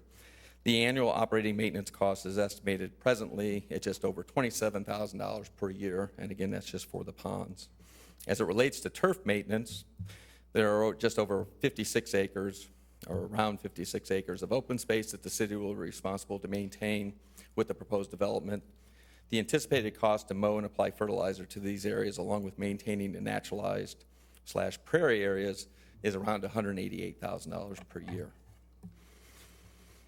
In order to provide a revenue stream to finance the city's portion of the public infrastructure improvements identified in the Riviera TIS, and in order to mitigate the sanitary sewer capacity issue, all of which are currently estimated at $2 to $2.5 million worth of improvements, the staff recommends establishing the Riviera Incentive District encompassing the proposed Riviera development. The city is able to create an incentive district for a period not to exceed 10 years. The city anticipates receiving approximately $2.7 million in the aggregate over the 10-year period, depending on the build-out schedule itself. The staff will begin the process outlined in the staff report to create the Riviera Incentive District, and if you have more questions or any additional questions about those, our finance director will be glad to answer those for you. So in addition to the recommendation for Ordinance 3515, to be presented in a moment by Ms. Claudia Husak, staff will recommend approval of Ordinance 3615, authorizing the city manager to enter into this infrastructure agreement with Davidson Phillips Incorporated, the applicant for the Riviera development, and that will be at the second reading on June 8th of this year. With that, I'll be glad to answer any questions. Council? Yeah. So in fact, it was double what I thought it was, and that's why I couldn't find it in the other report, because it's with respect to this incentive agreement. But it looks to be roughly in the neighborhood of $210,000 a year to maintain these 56 acres of open space. Big number, you know, which naturally will increase year to year as time goes on. So is there some mechanism, or is there something? Well, I mean, this incentive agreement is limited to 10 years. So and I think that's, as I understand it, primarily designed to fund infrastructure, you know, not maintenance, not turf maintenance and that sort of thing. That is correct. Anytime we establish a tax increment financing area, they are only used, the revenues generated are only used for capital improvements. So any operational costs would just be borne within the operating budget of the city, and in this particular case, the general fund. Have we ever TIF'd a residential? Yes, we have an existing TIF in place for Tartan West. Okay. But speaking to this annual cost, you know, can we draw any comparison anywhere else in the community? No, you just acquired Homestead, or not Homestead, but Washington Township, Coltonback Park. I'm thinking the acreage there wasn't near this, but what was the acreage, 10, 20 acres? At Coltonback? So we did talk about the fact that we were receiving that, and there were maintenance charges with that in terms of the parkland. Well, I understand. I guess in my mind, that's not an apples-to-apples comparison. I mean, Wasn't this this is- parkland for the community? Fred's here, he could tell us if, you know, how does this compare to other areas of this size? Well, If you're really talking a residential subdivision of the gross acreage of Riviera compared to anything else we have, we don't. mean, I understand. So, Right. again, with this So conservation proportionately. design, with approximately 50% of this gross acreage being dedicated back for public lands, there is no comparison, you know. But proportionately, I mean, you know, can we draw a comparison? In terms of just How the many cost acres of was maintenance? Coltonback Park? Going back was 10, 11. Again, we're talking many more times, you know, this. So probably, my guess is Tartan West may, in its total, have somewhat of the same amount of open space. Tartan, though, has most of it is almost all of that is through an HOA maintained. So Dublin really doesn't have operating dollars up there, but just sheer quantity of acres within a given subdivision, I'd say Tartan would be a. Fred, is it, if I may, is it helpful to draw a comparison between, because of the conservation design, there's more green space that comes with that. Much of this acreage is going to be left natural. So if you look at the portions that we would maintain mow specifically, does that change that ratio? Not really, actually, under this calculation, we were assuming a measurable amount of naturalized area within the Riviera itself. So if you remember the reserve map, a lot of the stream corridor there, we were assuming about 50% of that would be more naturalized. And that you know, but that actually has a cost too. I mean, the naturalized areas are definitely not free. They're just less than your typical turf area. But again, we're with the this type of acreage. For example, though, I guess, I mean, is there anywhere, for example, where, you know, we're maintaining 20 acres at a cost of $70,000 to $75,000? You know, probably one of the, you know, Scioto Park is a relatively expensive park to maintain just because it doesn't have, it's very active, a lot of mowed grass, shelters, all that kind of thing, electricity. I don't know, like, if we just did a simple linear math with Scioto versus what we're saying the budget is for here, how it would actually compare Scioto being 12 acres or so. But we could, but I don't know of we didn't really do like 50 acres here at 150,000 or 180,000 or 200,000 and try to find another. Tim, are you looking for a half cost that per amount. acre of maintenance cost, like a No, cost per I'm just acre? trying to get my head around, you know, Yeah. I understand that it's considerable open space. I get that, and there's value to that. I understand that. We could And definitely do some comparisons, because we definitely have the data bank, you know, to support comparisons of existing parks. So we can, you know, if we find one of like character, half this size, you know, we can just do, you know. I guess what I'm trying to get my head around, and thank you very much. I mean, I understand it's not it's a difficult question to answer, and maybe I didn't articulate it well. And one more thing, the cost figures we use were actually our contracted, the prices we pay, unit costs that we pay for contracted labor too, and then some of the utility costs, electric costs, things like that were part of this, are just from like pond aerators out there, since we track all those costs too. But again, most of this cost projection was based upon all of this being contracted out. And I understand that you know, we can point to different parks, and I guess that's what I'm trying to imagine. You know, I guess one that just came to mind was Amberley, you know, which is a great park. I guess there's Red Trabue, so I guess I can think of a number of parks that really primarily benefit the adjacent neighborhoods. And so I'm just trying to get my head around the annual cost in perpetuity of maintaining this, primarily for the benefit of this subdivision and, those adjacent subdivisions. That's all. One thing we can do before your next meeting is I was trying to think through the name of the right neighborhood, so I'll probably mess this up, but Red Trailview came to mind where there's significant open space. I think it's Wyndham along Brand Road where we wound up having to take over some of the maintenance because of the proportionality of homes to the acreage. So we'll look at those kind of comparisons before the next meeting. I think I know where you're headed with that. Hey, Paul, could you, you spoke too fast on the numbers. The 450,000 number is applied to what exactly? Oh, the $420,000 number is the sanitary sewer improvement, the relief sewer itself that I spoke of, that's necessary in the North Fork Indian Run. And the city's buying that? Correct. For the development. And then the 73,000? Not just for the development. Not just for the development, we have an existing deficiency there. Yeah, and then the 73,000 number? That was an initial installation cost as related to the open space. In terms installation cost, what are we installing? Aerators in the ponds themselves that don't presently have them. So we are going to maintain the ponds forever? Yes. We are, the city? Yes. And that's $73,000. And then there's $23,000 for, what was the $23,000 number applied to? That was actually annual operating cost or maintenance cost for the ponds was $27,000. $27,000. Okay, and then, again, I got the $188,000 is the mowing bill, and that's because it was a golf course and very little of it's really forested. So we just have to mow that forever.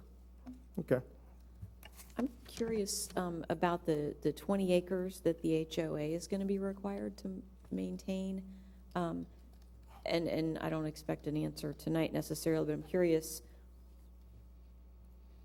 how will it be maintained? What are our thoughts about that open space? What's it ultimately going to look like? And then what would be the cost? Because if we've got 56 acres, that's 188,000, and then we've got 20 acres. If that's a comparable cost, and homeowner association is going to have to contract, I'm curious what they're going to be paying for their maintenance. And I'm curious why we're planning on contracting maintenance. It seems to me that I always see city, we have a big neighborhood park, and I always see city folks working in that. I never see a contractor. It's always City of Dublin employees that are maintaining the parkland. Well, one thing, we're kind of making a conscious effort not to continually expand staff levels, and obviously this kind of development, you either increase your overhead and your staff, or you have others do this work for you. Given the most of the reserves in this area, when you actually look at reserve by reserve, part of the zoning text, there will be like permitted uses within each reserve, or permitted activities, or permitted development. Most of the city owned and maintained are, again, more the passive areas. We don't expect contractors to be maintaining areas around playgrounds, for instance. So that's so a combination of, we look at a lot of the lands within Riviera just being conducive to contracting because of the lack of formalized activities within the park, and again, kind of this conscious effort not to just meet any expansion with more staffing. Okay, that was just new, so I was curious. Interesting concept. Thanks. Excuse me. Just a couple of quick questions. This chart that goes over the off-site improvement table, that's in the staff report, and then it's in the agreement itself. If I understand this correctly, all of these improvements were contemplated by the city separate and apart from this development, right? And maybe they're just going to be moved up in the schedule because of this development? Do I understand that right? Some of which are in the 5-year capital plan, some of which aren't. So really these were improvements to the intersection themselves which would be necessary to mitigate the impacts of the development, and what the proportionate share, based on the traffic volume generated by the development, what their proportionate share would be of that cost. I guess what I'm getting at is sort of a but-for analysis. Would these projects be done but for this development? And several of which, yes. Okay, but when I look at these numbers, it's $6.5 million for those improvements. When it says percentage site contribution, it's 1.92%. What exactly is that percentage? And how can it be a but-for situation if it is only a 1.92% impact from the new development? Yeah, I think that what we're seeing is we're going to have to do these improvements regardless of this site at most of these locations. What that percentage is literally projecting out 10 years, the number of trips within that Riviera subdivision that we would expect to see distributed to that location. So yes, in most cases, these improvements would be needed regardless of the development. Like we talked about Avery and Brand, we know that that intersection will need to be improved in the next 10 years with or without this site. Highland Croy, McKittrick is another one, and that I believe is also in the CIP. And Highland Croy and Post, granted we only have one of those legs of that intersection within our jurisdiction, but we know that something is going to happen at that intersection in the future as well. Okay, all right, now I understand that, but this Highland Croy connection, that's completely different, right? I mean, that wouldn't be done but for this. That is correct. And in the staff report, it talks about how the city will be responsible for acquiring the right-of-way that won't come from the developer. It doesn't talk about who's paying for it. And then when you get into the agreement itself, it says that the city will assume all costs to acquire additional necessary right-of-way, and the city will coordinate and fund the construction of the roadway connection. So we're going to pay for that road that wouldn't be necessary but for this development. I think that there's a couple of contributing factors, and probably I might get some help here from others, but Tina, I'll try to address that. I think the way that we looked at, and I'll ask the engineering staff to help me out, is that at the end of the day, the engineering staff feels that the connector serves a greater good than just this particular development. So from a policy perspective, I think you would have to ask yourself, it's true, if this development didn't happen, would we put the connector in? Probably not, because then we would have to do eminent domain and condemn the golf course and so forth, and then, the second, third order effects of that. So as this development comes along, there is the opportunity then to put the connector in, which, according to the engineering staff, serves a greater good than just the neighborhood and just the development that's being proposed. So then we looked at that and said, if that's the case, then should the city bear some or all the cost of that? So we looked at the cost of that and how that would serve the greater good. So we've asked the developer to donate certain right-of-way across that 15 acres that they have to the west, and that the city would pick up the balance of the right-of-way and construct the road. Hence, the TIF that we're proposing is a little bit astride, a little bit different than what we would normally do. We're not, while it's referenced as an incentive, we don't really look at it that way. As Angel and I looked at the ability, if you accept that, the city should take a role in the connector, then how could that be paid for? We didn't really treat that as an incentive, but we looked at it as an opportunity to capture the incremental value of the new homes and allow that increment to pay for this, which would serve the greater good. So I'm kind of trying to back you into our reasoning as to how we came up to that. I may have totally messed that up, Angel, but that was our rationale. So, what do we think that road extension connector will cost? About 2.25, I think, was our. If we also look at, there's some acquisition that has to be done to the west, and then there's a couple turn lane that has to be added at Highland Croy. Paul, is that about right, or did I overstate that?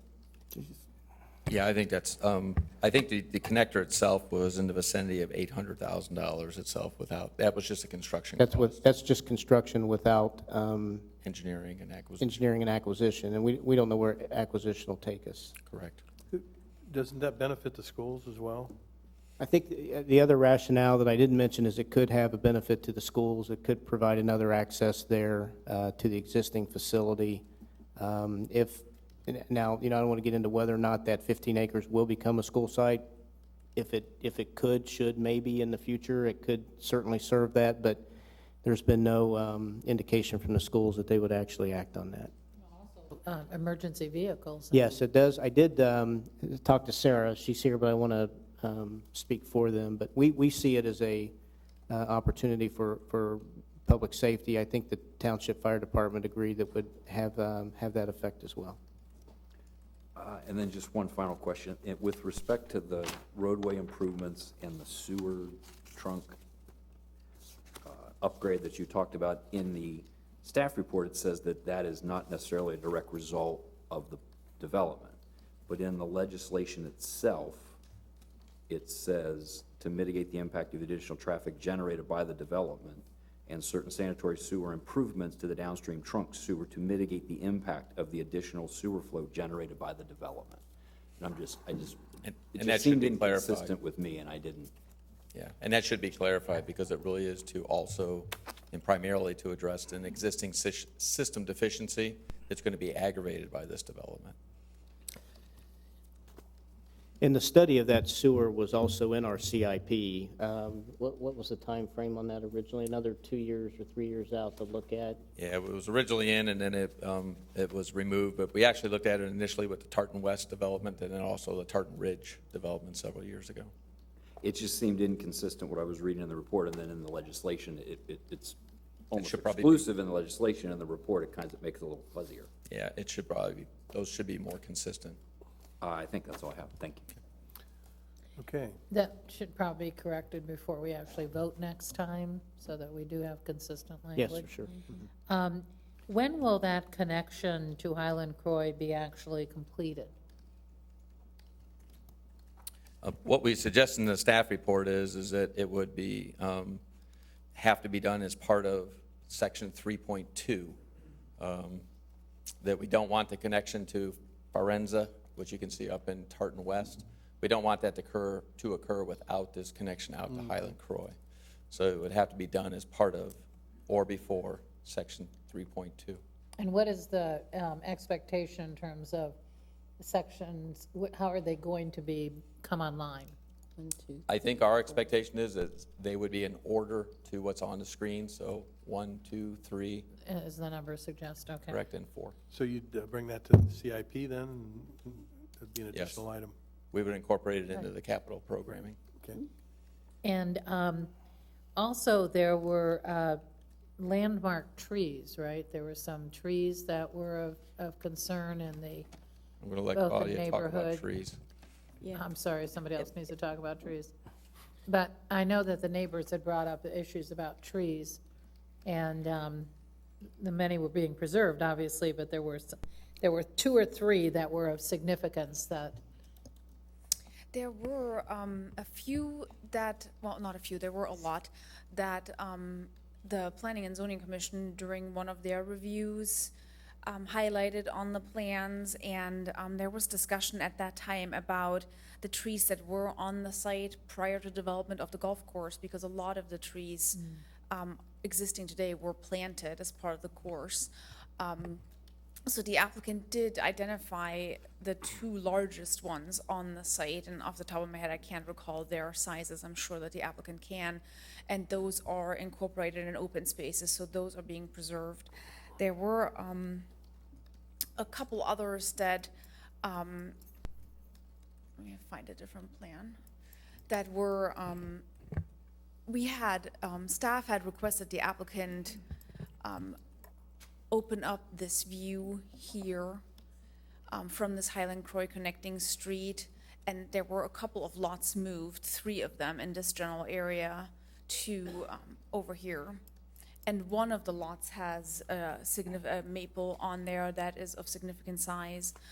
So that was one of the points that the neighbors had brought up then last time, as well as some of the planning commissioners regarding that lot being moved to a lot that had trees on it that most likely would not survive development on that lot.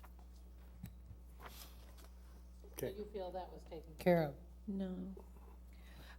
There was a lot of discussion at the Planning and Zoning Commission on whether or not that location was the best one for those lots to be moved, and the applicant had some ideas at that time too as to where else they could be. And there's a lot of, if they're here, they're impacting some other trees, or here they're impacting traffic safety in terms of visibility in streets. So they felt at that point that really the lesser of the evils was to have the lots be in the location that they are shown today. Claudia? What about just reducing and taking out those lots completely?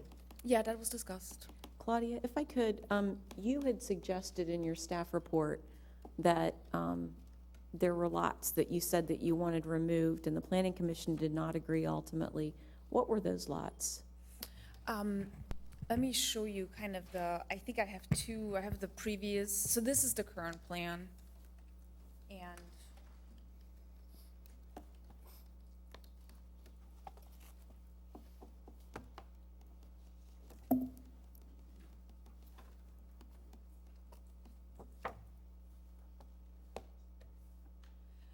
this is the previous one. The change is really subtle. It's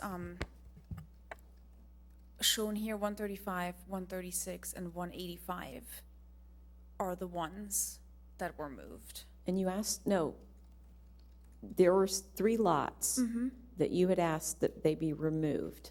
Our condition to Planning and Zoning Commission was removed, yes. Right, and then they ended up someplace else.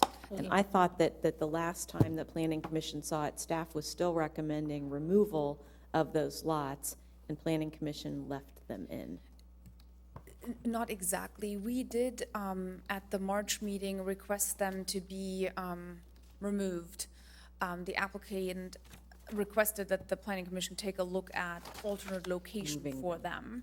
So they moved them, and then we did not address them again in our ultimate recommendation to the Planning and Zoning Commission. Thank you. So I'm going to flip back.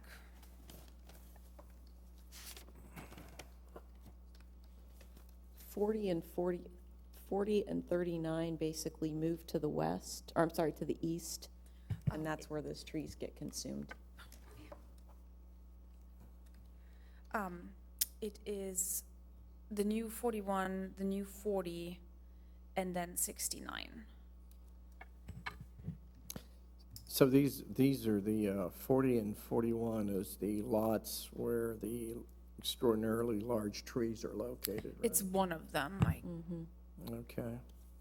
It's 41, I believe. I think you're right. It's the one on the south, actually. Oh, 40. Is it?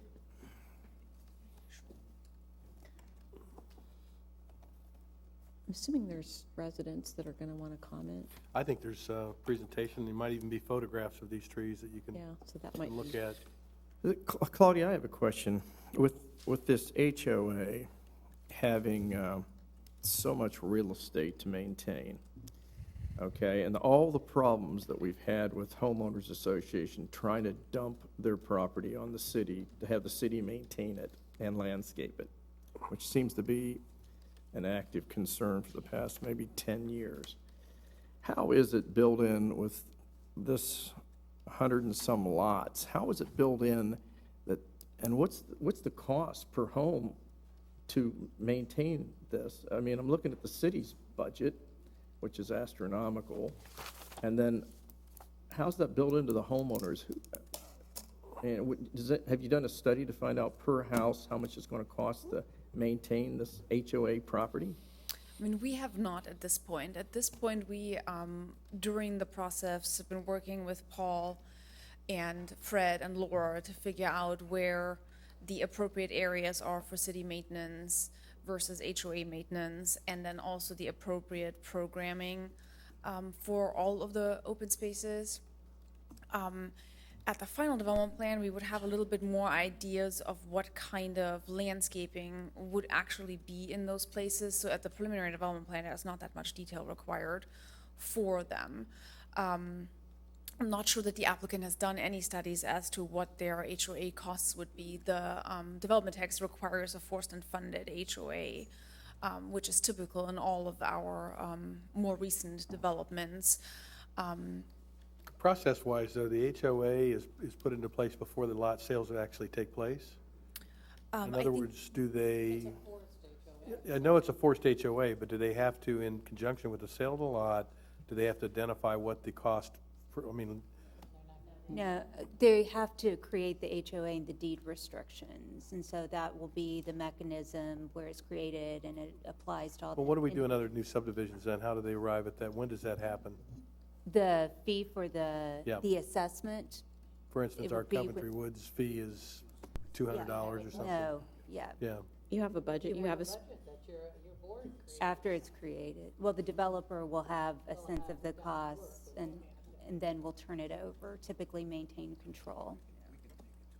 But what we're finding, which we have a meeting on coming up, is that the expense, and I know, John, you act negative about this, but this is city-owned property in most cases, and we've historically had the homeowners take responsibility for maintaining it, and it's become extremely expensive.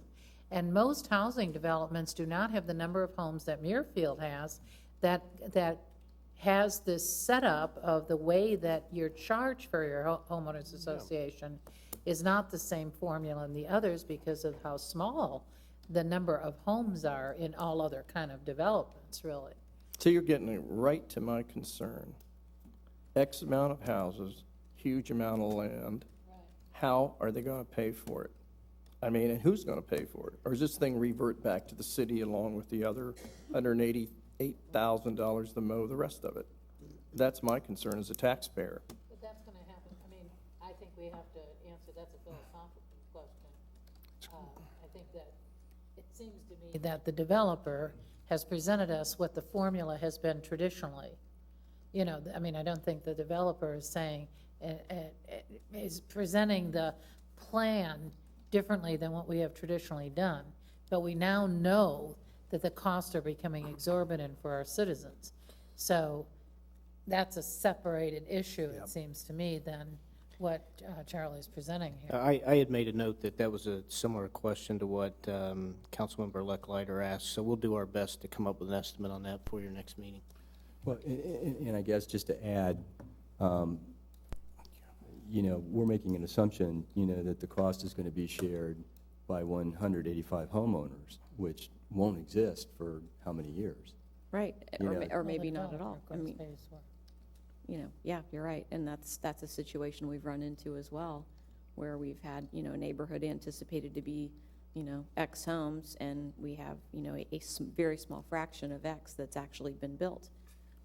And, Right. and so, yeah. But assuming that, you know, this is entirely built out, I mean, you know, who bears the burden, you know, in the first 5 years, you know, when only 25% of it is built, Right. if that? I wanted, And I worry about, okay, the marketing of the homes. If I've got a huge, you know, this isn't like Muirfield where they give you 2 swimming pools, night-lit tennis courts, mow 250 acres of ground, 20 miles of bicycle trails, on and on and on, and you pay $500. I mean, how will this impact the sale of these lots when you get there to buy a house and find out that your HOA you don't fee know. is that's the some problem, John. astronomical You don't number? know what that HOA fee is until you get settled in your new home, and the developer turns over the HOA to the residents, and it's usually at a certain point in time in the finish, you know, Well, it sounds like we need to identify that, Yeah, I what mean, that cost is, because we've there's had two this, every separate- subdivision has the same issue. I mean, this is not new. Right, there's 2 separate issues at work, but the other thing philosophically, though, that I think we need to come to terms with, we are a community with tremendous amounts of open space. You know, this conservation design is something that, you know, we've talked about off and on. You know, Planning Commission encouraged strongly that the developer adopt the conservation design, got rid of a lot of lots, increased the open space, You know, some might say that this plan is much better than the original. A lot of our community, I think, would agree with that. But with that, we've acquired, you know, tremendous amount of parkland that's, you know, not necessarily accessible to the community at large. And so how how might, I was just worried that was mine, how might we, you know, wrestle with that? We have a tremendous amount of open space in our community, and who bears the cost? You know, it does come with its own set of issues. Cost. I guess if you look at the flip side of it, Amy, one of the original discussions was, well, maybe we buy the whole 150 acres. Well, what would the cost of maintaining that be? If we had done that from that perspective, and now you've got 76 acres of open ground in the conservation design that's there, that's basically being given to the city. Yes, we have maintenance costs, but with that land comes cost. Right. Right. So. But I mean, for me personally, I'd still rather see what he's done here with 50% of it being open space. I mean, that, you know, we're used to it being all open space, so at least there's still going to be a lot of open space in the area, which is what all the neighbors were very concerned about as well. You know, I think it's fair to ask about the homeowner association and the Right. funding and get a better handle on that. And I think that's a fair question that we can have brought back to us at the second reading. the only other thing I wanted to bring up, because it relates to the agreement or the TIFs, this type of development will generate children into the school district. So I thought I heard that the school district was only going to get 75%. The school district would be made whole in this Okay. arrangement. And it's also going to generate great, potentially, service from the fire department. Right. But what is their reimbursement? Or The reimbursement TIF that we are proposing would be a 25% level, so the city would capture the increased valuation on 25% of the development, with the remainder of the 75% going to the normal taxing jurisdictions. This would be in place for up to 10 years, and I believe that at full build out, using the assumptions that we used on the values of the homes, it would still generate approximately $290,000 at full build out to the township, versus about $390,000 if it were if there were no TIF in place. I'm curious what the, do we have from the township, a sort of a per household calculation, what they typically assume that, you know, an average single-family home over 10 years will have, you know, 2 ambulance runs and, you know, 1/20th of a fire run? Or is there a formula that they have? I spent some time talking to Sarah about that this afternoon. We've got a little bit more refinement to do, but generally speaking, about $410 per resident is the cost on a per capita basis. If you look at if you assume a number of persons on average per household. So I ran a quick back of the napkin sketch. It was, we assumed 4 persons per household, which according to our community plan is on the higher side.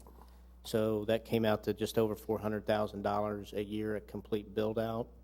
The TIF would, under the TIF scenario, they would be getting $292,000 if it fully built out during the TIF, but when the TIF rolled off, they would be receiving $392,000. So it's right about there at what the cost is once at full build out and when they receive full value. So I hope, I know Sarah's in the room, our township administrator. I hope I didn't misspeak, but that's sort of a broad look at what those costs could be. Okay, thank you. You know, it's interesting down in Georgia, they don't do it on a tax basis. They charge you. You pay the department directly. And I will tell you that my bill down there is about $400 a year. A year. Well, that would be right in line. It would be. I have one more thing zoning-wise that I wanted to ask about, Claudia.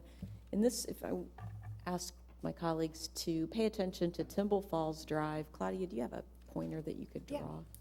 Yeah. Okay, it comes up from the north or comes in from the eastern entrance. but you can see it's a very long, a good portion of it is unloaded.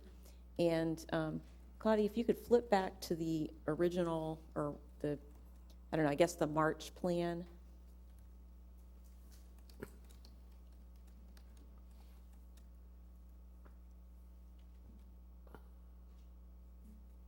There's something that's this exact same color. Okay, there we go. There's curvature, if you'll notice, in this plan on Timble Falls Drive. And that was there because we were preserving trees. Is that right? The way that the houses were and the way that the lots were configured, because we were trying to preserve a few trees with that? I believe that is correct. And man, this is not just a pointer, it's also a mouse. Yes, this area was, I believe, here is where there were some trees that sort of caused that road being laid out or being aligned this particular way. We had a condition and ask, thank you so much, ask the applicant to straighten that out, and they went straight, as straight as they could be with their realignment of that piece of Timble Falls. I think there is still some work that needs to be done before final development plan to get that completely the way engineering is comfortable with. Okay, because I guess when we talked about at the Planning Commission, we liked that curvature because of, for one thing, it might serve to slow traffic a little bit. And my concern with Timble Falls Drive, if you look at it, I know that the neighbors have a great concern, and I'm guessing that these future residents will probably have the same concern, that the traffic is going to matriculate, and particularly high school students are going to try to figure out a way to get down to, to Jerome High School. And because a lot of that is unloaded, there's going to be the tendency for traffic to go fast. We know that from our previous experience in other neighborhoods. And it just looks like we need to do something with that stretch there to incorporate some traffic calming. And then that curvature, additionally, in my view, it makes it more attractive. It would make the street more attractive. It would slow traffic, perhaps, and it saves trees. So I really like that curvature. I thought Planning Commission asked that remain, or we talked about it, and I thought that was the preference. It may not have made it into the final condition, but in any case, I just wanted to bring everyone's attention to that particular aspect, or those two aspects of Timble Falls, the change, and then my view that we're going to need some sort of a traffic calming, and I don't know if that's in the form of a roundabout, those traffic calming circles that where streets connect or something. Well, I hope we've improved them over Terra Hill.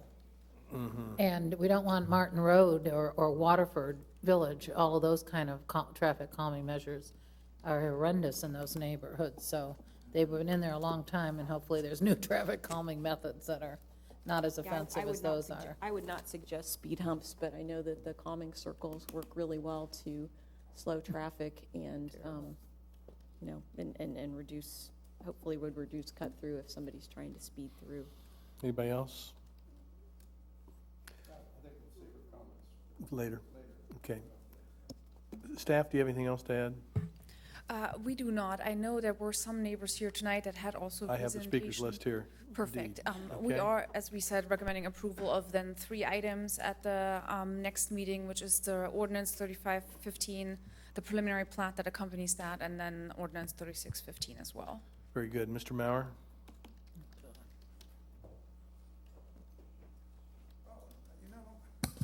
I was confused by the parenthesis down at the end of the 3115. Didn't realize these two were coupled. And I didn't see a second reading date there, but I see it in 13 and 15. So that's Good. So you're good? Thank you, Mr. Maurer. Mr. Mess, are you here? Yes, he's there. If you'd like to come forward and give us your name and address.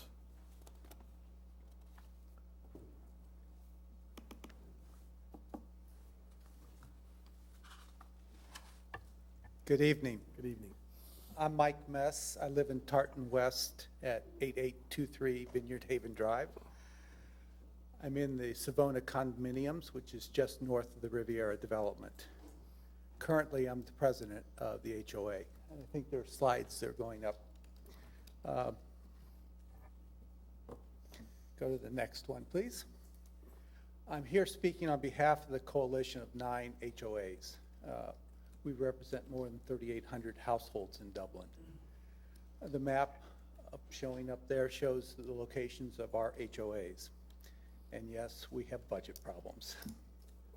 So I appreciate the struggle that you're going through. The coalition has been working together for about 2 years, starting when the initial announcement of the sale of Riviera was made. The coalition is a wide diversity of the community. We're looking to find a way to make Dublin better. Next slide, please.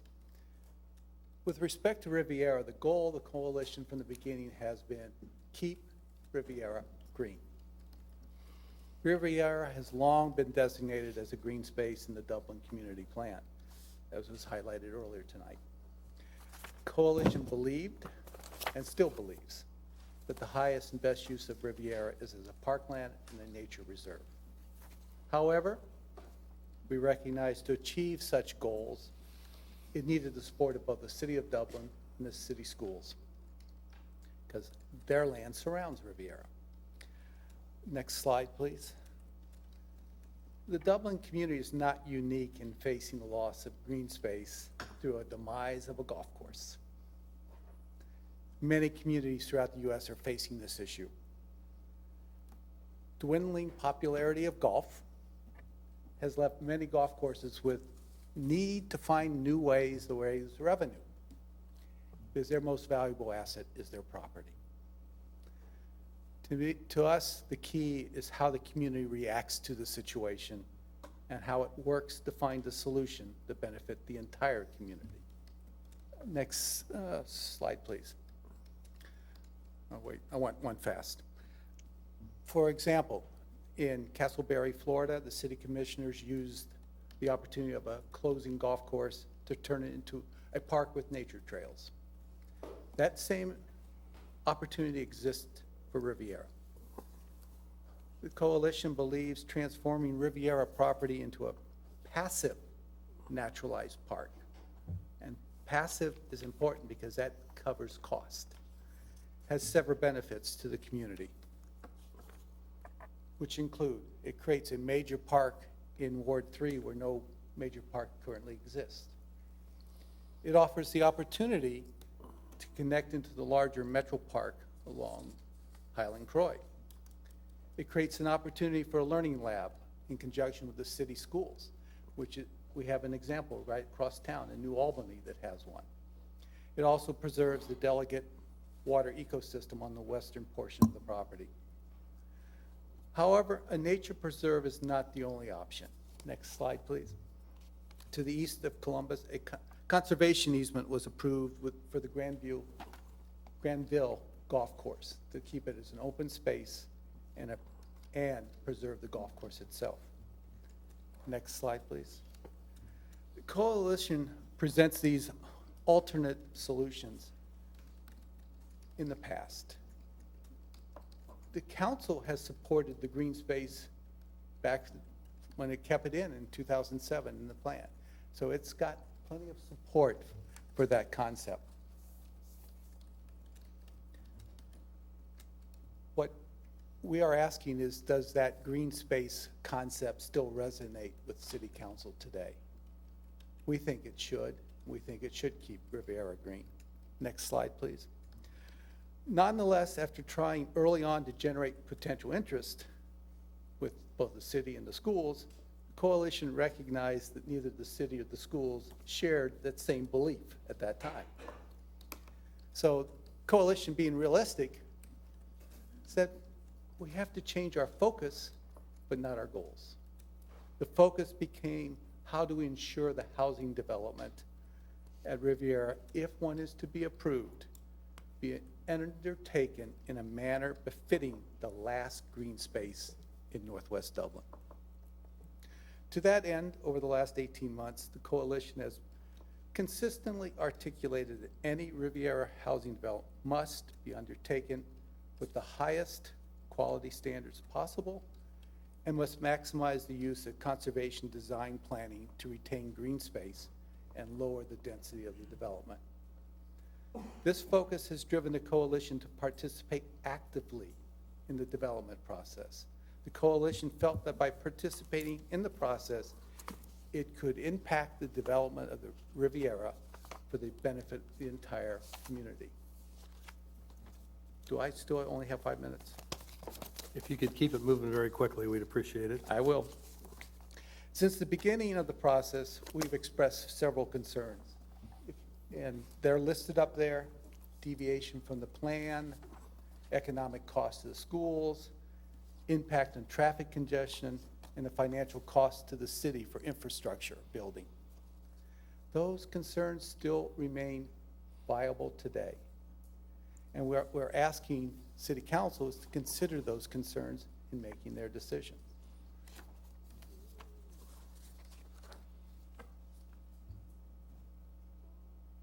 Can you go to the next, that slide, please?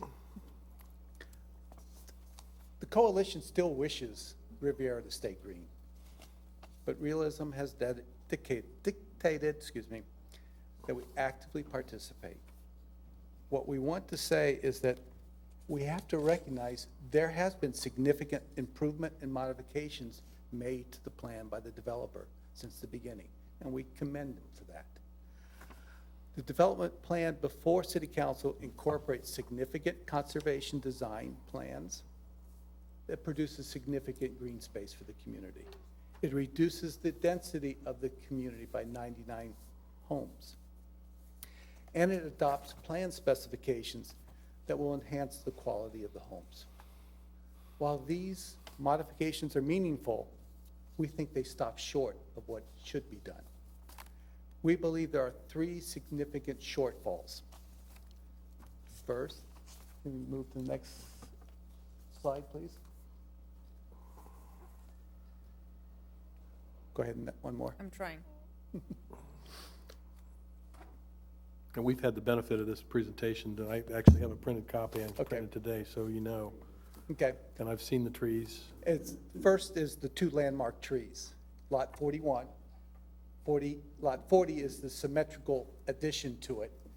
And the point is they would be a magnificent point of entry into the community. And they're being sacrificed just to keep 2 more lots. There's no Highland-Croy connector, primarily because the developer doesn't own the property needed to make the connector. And third, there's no process in place to ensure the trees and other natural features of the property are preserved and not destroyed in the development process. A little more detail each of those. Next slide, please. Oh, stop, gone too far. Yep. We've already mentioned lot 40 and 41. They were added at the last minute to preserve 2 lots. We think they could be eliminated and not hurt the whole overall development. Highland-Croy connector, 15 acres is not part of this development. And the stub and the connector is there so to give access. We think that the developer should be encumbered in some way to help pay the cost of that connector. Even though the property's not in front of us, they will benefit from this development. And I think it does represent a benefit to the development, not just the whole community. The next one is the development plan does preserve a lot of trees, and we hope 2 more in the landmark trees. However, executing a development plan, mistakes can happen, like happened at Wellington Reserve. Nothing in the development plan gives a process to protect the conservation plan, especially when we have almost 50% of the land being conserved. And so what we're suggesting is an effective way is to get an on-site arborist to be involved in the process. So, in conclusion, we want City Council to think, first, does City Council believe approval of a housing development plan is the best and highest use of this property? If it does, we ask that the plan be enhanced by the 3 modifications we are suggesting. Eliminate lot 40 and 41 to preserve 2 landmark trees. Encumber the developer to help fund the Highland Croy connector, and put a process in place to ensure the conservation plan is executed as presented. Thank you. All right, thank you for your time. I've given you some latitude because you represented so many homeowner groups. Thank you. And, I appreciate that. Thank you. Council, are there any other questions? Hearing none, we will have a second reading of this on June 8th at the regular council meeting. I'm sorry, Mr. Ruma, would you like to speak? Oh, by the way. By the way, my apologies. I'm just getting late. Tired. We will be very quick. I'm Jeff Brown, a partner with the firm of Smith & Hale representing Mr. Ruma. The plan that you see tonight is not where we started. As our neighbors indicated, we lost over 99 lots as we went through this process. So our original proposal had a lot more houses and less green space. And as we went through this process, we heard from staff, we heard from our neighbors, why aren't you doing conservation? So we sat and stopped and had Greg Chillog, our architect, planner, go back and look at that. So we started from scratch. We applied the principles of the conservation design.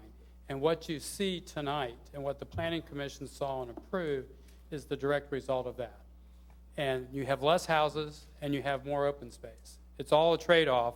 As John, you pointed out, there's cost in terms of doing that. Same thing when you look at our straight road that we had curved. We had that road curved originally because there were trees on both sides. Engineering staff wanted that straight. Same thing with opening up those 3 lots. Staff wanted us to open up some views. If you look at those lots there are 2 small trees. The trees are much smaller than where we did on 40 and 41. We're happy to go back and put those 3 lots back there on the corner and save those 2 trees. But again, it's a balancing act. We're asked to do one thing, and if you do one thing, it has a reaction on something else. What we have here is a much better plan that we started with. We have staff approval, we have Planning Commission approval, and we would like your approval of this request, because I think if the city's not going to buy the property, then I think this is a great alternative for the city and for the neighbors, because we're less dense, fewer houses, and more open space. And again, the city dictates in terms of the open space under the code what they end up owning and what they end up maintaining. So we are doing what they asked us to do in terms of how we divide that up. Charlie? Mr. Ruma? Thank you. I'm Charlie Ruma, real estate developer. I've been developing land in the Dublin area for some 45 years. I started out in that little white building on High Street when Joe Dixon was mayor and Sherm Sheldon was city manager. We zoned what is now Metro Center as the North by Northwest Business Park at the time. That only proves that I'm old. Yeah, I was going to get ready to say that, Charlie. You might not want to Were you headed with that? They were identified in the tree survey 968 trees on this site. We're going to have to replace 322 of them. That means that 646 trees are either saved or dead and poor. And quite frankly, we've done an enormous job of trying to make sure that the best trees, the most spectacular trees, are saved on this site. What I'd like to do is show you what the site looked like in 1960.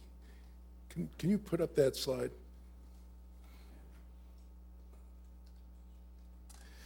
I went to the Ohio Department of Transportation to get slides. That is the site in 1959. The only trees that you can see that exist are along the stream. There is one tree that you can see at the very end of the site, which is a magnificent chestnut oak. But other than that, there were no trees other than those that are along the stream. Now, if in 1970, the golf course was opened, and you can see a few dots of trees that were planted. And each and every year of the next decade, they planted trees. Want to continue? And you can start seeing more and more of those trees, to the point where today, you've got trees that have been in place for 40 years that have been planted by the owner. This owner is a good steward of the land. They did a magnificent job of creating a green space for golf courses. They created magnificent trees along fairways when there were no trees out there. The first time I played golf in the 70s out there were no trees. I mean, there were no hazards as trees for the most part. This is a tribute to the American-Italian Golf Association for really putting a nice piece of land together and being good stewards of the land. And that's what you see today. There were no ponds on that site. All the ponds that are there are man-made, existing because they put them in. There are no natural sites. When you look at a site for conservation development, you want to see a site that's got either heavy woodlands or ravines or natural ponds. This site didn't have that. This is a golf course, and typically golf courses aren't good for conservation design. But quite frankly, we were asked to put together a conservation design to see what it would take. And when we put this site together, I fell in love with it. I think it's a great site. I think that this is the best housing plan that I've ever put together. And I've put together quite a few, as some of you know. This to me is the best plan I've put together. It combines open space, connectivity between communities, and most importantly, every child that lives in this community can walk to school from pre-K to 12. You can ride your bike or walk to school to Grizel Junior or Deer Run or Jerome High School, and our paths will go to each of those schools. So that connectivity is there. Connectivity from Belvedere to the south, and connectivity for Tartan West to the north and west of us will also be able to connect, because we're going to be using those cart paths and open space so that they can do so. I know you might be concerned about the cost to maintain a homeowner association, but I've not had that problem in any of the communities I've built, not the least of which is Wedgwood. Wedgwood is some 600 to 700 homes. And quite frankly, what we do is we establish the fact that at the outset, when you close your lot, you put $500 into the bank so that there's money in the bank to start out with.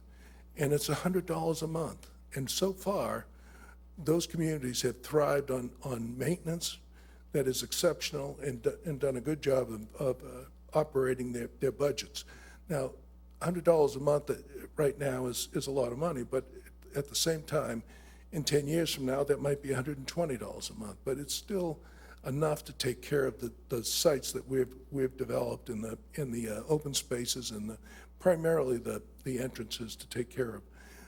We've done a good job of made sure that the design that we put in place is as maintenance-free as we can make it, so that we don't have some of those high costs. This site's different. We're going to have 25 acres of open space in addition to the 55 acres of open space that the city is going to be maintaining. So it's going to be a challenge, but I'm sure that it's well worth it. It really is. This is a community that deserves what we have.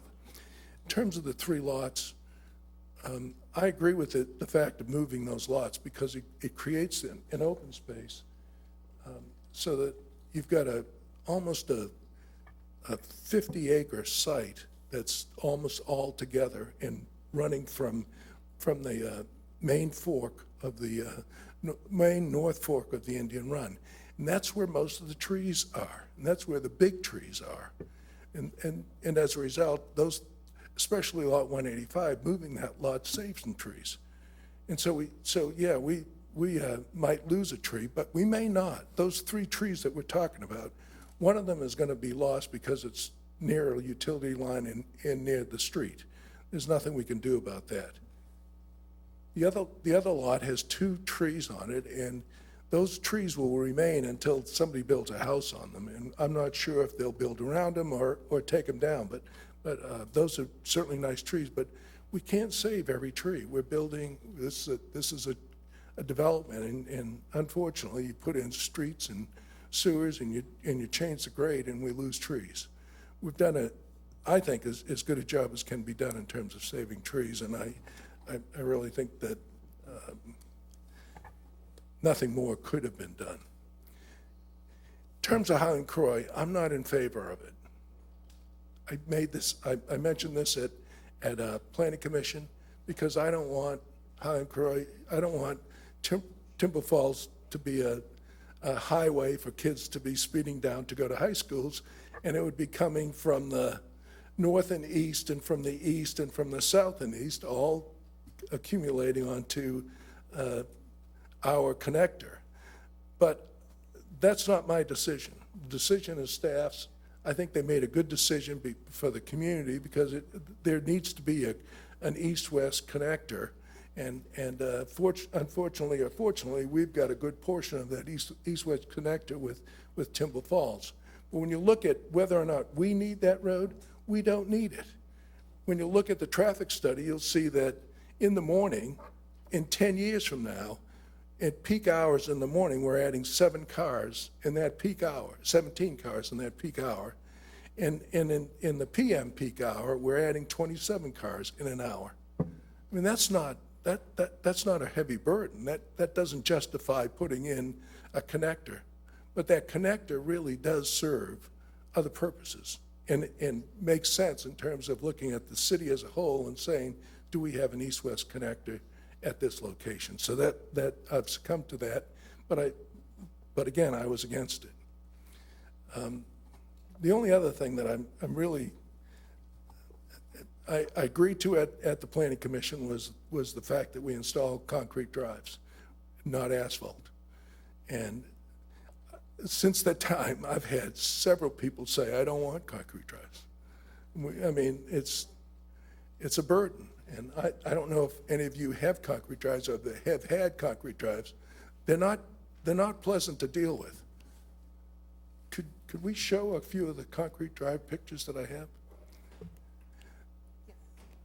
Concrete drives are going to crack. They're going to settle. They're going to flake. They're going to stain. You're going to get a plumber come in and park his truck that's leaking oil, and there's just nothing good you can do with this. All of these have been taken in Dublin. These are either at Muirfield, Belvedere, or Wellington. Cracks, settling, more cracks. It's flaking. And in this weather, there's nothing you can do about it. You're going to draw salt to your driveway, and salt is a deterrent. What was the reason that the commission wanted that? I think they thought that it was producing a higher quality standard for housing, and quite frankly, yeah, it costs more. It costs about $2,000 more per house for a concrete drive, and we're not worried about the cost. We're worried about the fact that people don't want them, and when I went through Belvedere, I counted 38% of the houses in Belvedere have concrete drives, and the rest are asphalt, or 1 or 2 have pavers. I really think that you ought to let the market determine what happens, but I mean that would be my suggestion as an amendment, but nothing else. I respect the hard work that Planning Commission and the staff has put in on this site. It has been a long, hard, arduous battle. I respect the fact that the owner, the American Italian Golf Association, has been patient and given me the opportunity to work this out as long as we have. And I'll be glad to answer any questions. Counsel? I don't have any questions. I do appreciate you working with the neighborhoods and changing, as they indicated, significantly from your original plan, which I don't think you probably thought would ever get approved anyway, but at least you look better now, you know, because you did reduce it by so much. I would, though, like you to consider those 2 additional homes and looking at removing them. And you don't need to answer me tonight. I just want you to think about that. We're at the end. I can tell you, there's no more give. If there were any more give, we would give. We're done. We have nothing more to give. I've tried and tried, and I really, from our last pass, it was a 50-lot reduction in order to get where we are. But it was a good decision to do it. I don't have it, the numbers are too tight. Thank you. We've heard a lot of terminology thrown around with respect to trees, but I continue to hear a definition of a landmark tree. At the next meeting, can somebody give me an idea with what that is and maybe some photographs? Of course. Okay. And then could staff weigh in a little bit on the concrete asphalt paver kind of piece that was brought forward by Mr. Ruma? I'd like to hear a little more about that. Because it does occur to me that many subdivisions have multiple choices with respect to that. So, We certainly can do that. Okay. Also. Anybody else? Yeah, I have a couple things. Thank you, Amy. We talked a lot at Planning Commission about preserving trees. This development were to go forward, and how best to ensure that the trees that should be preserved are preserved, and that we don't have any unfortunate incidents where, you know, a contractor, I mean, obviously, you know, we all have every good intent, but we want to figure out a way. You can well trees, you can build wells around them. You know, somebody suggested, I guess one of the residents suggested, having an arborist on site. You know, our own staff certainly has a lot of expertise in terms, we have a lot of capacity internally, but obviously those folks are busy. But I want to make sure that we have a plan for how we can preserve these trees, because they are, this is a site that,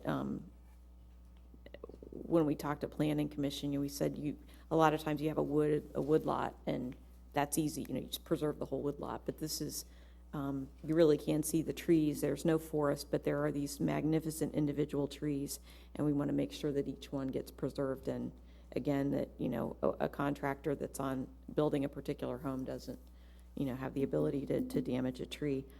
I'm interested in Timble Falls, again, traffic calming. I'd be curious if staff has any thoughts on that. I'd rather build the calming into the site. I just, you know, Mr. Ruma alluded to it. We can tell just from our own experience that that's going to, speed on that road is going to become a problem. I am personally in favor of eliminating lots 40 through 41. You just add a little bit of extra money onto the cost of the other remaining lots. It's not huge to an individual homeowner, but it's not huge to the developer, but it is huge to the community to preserve those trees. And with regard to the economics of all of this, there's a tremendous amount of infrastructure that the city is taking on as a result of this development. Some of it we've talked about. You know, typically a developer pays for a significant amount. It seems to me this development's slightly different in terms of what the city's taking on, and I guess like some more discussion or more narrative about how we got to where we got, so that we all understand it, and then so that the residents understand it as well, so that future developers, you know, going forward understand where we were with this one, because it seems atypical. You know, maybe it's not. It's been a long time since we've done a big subdivision that required this much infrastructure, though, going into it. So those are my thoughts. Very good. Anybody else? I just want to, comment on the development standards, and I don't know if that's just a pre-packaged development standard. I don't think it's Dublin's. I don't know where it came from. I looked at it, and I had to tell you, I almost laughed. I thought it had more holes in it than a Swiss cheese deli sandwich from Katzinger's. And let me just go over some of the things about it that were pretty obvious. First of all, we're talking about private sidewalks 3 foot wide, and I think every planner knows that really for a couple to come up to your home, the bare minimum is 4 foot and 4.5 foot. And, I don't know, why that, someone used that number as a requirement, but I thought it was rather humorous. But, and just to go on here a little bit, I was really worried about the homeowners association capacity to maintain this project, and I think we've talked about that. The developer has kindly promised to provide an architectural review committee, but being somebody who's been on architectural review committee and being tied to a development and then being autonomous, there's a huge difference in how that thing operates. And if you're really going to be critical of each house being constructed, or it says there's going to be a landscape architect and an architect, I don't think really you should be associated in any way with the developer. This is the architectural review committee you're talking about. I just don't think good decisions are made that way, and I don't think sometimes if you're funded by the developer, it's the fox garden, the chicken house, and you don't get the kind of decision-making that really is clear and constructive. The architectural styles section was very interesting, and I liked the pictures of the homes, but then I drove around to Corazon and Wellington, the last two projects by this developer, and I found that I didn't see any of these pilasters or anything, and I know that's just a pictorial, but that is, there's some really great pictures, but I didn't really see those being constructed in past projects. The configuration of materials starts out by saying four-sided architecture shall be required. And last night I drove around to these two projects, and I went and measured the decorative water wall, whatever you want to call it, and it was a band of 22 inches of lick and stick masonry wrapping around the house. And I know that's, you can get away with that kind of thing, but it really doesn't add to a super quality project.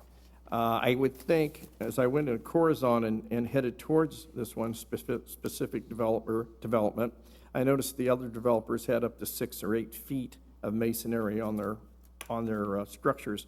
I guess I'd really like to know is how many of these houses are going to be all brick, how many are going to be all stone, what percentage, what the, is it going to be 2/3 way up masonry? Nothing was really stated in this specification for housing qualities that really gave you any idea what you were really buying. The garages were interesting. Mentioned there's going to be side-loaded garages. Didn't tell me what percentage of the homes were going to be side-loaded garages. Had no idea. If they are side-loaded, are they going to be screened as they are required in New Albany? Now, it mentioned that it states, in item K, front porches. Front porches, when utilized, shall be covered and open. Glass and screen enclosures shall be prohibited. Well, we've had, and I don't know, what the economic situation is for the person buying this, or if he's going to sell lots off. But, unfortunately, and I've seen this all throughout Dublin and Muirfield, I've seen porches that are 3 feet tall, or 3 feet wide, totally unusable, 2 feet wide. So there's no specification relating to the quality of the real construction of any of these porches or the structures. So, I think if you're going to have a porch, it's great that it's someplace you could possibly sit on and enjoy, so there's no minimum recommendation. As you move on, there's no elevation description of the houses. Like normally on a higher quality project, exterior doors are recessed and cannot appear in a flat elevation situation. And we all know why, because it's a rather unattractive structure, plus the rain pours in on the guests who are waiting at the front door. And again, on a quality project, that's also part of a normal requirement. You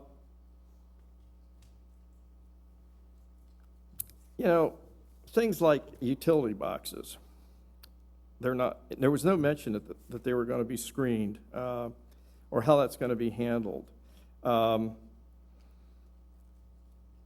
The landscaping, I guess it covered the front of the houses. And it didn't say really a lot else about where it was going to be applied.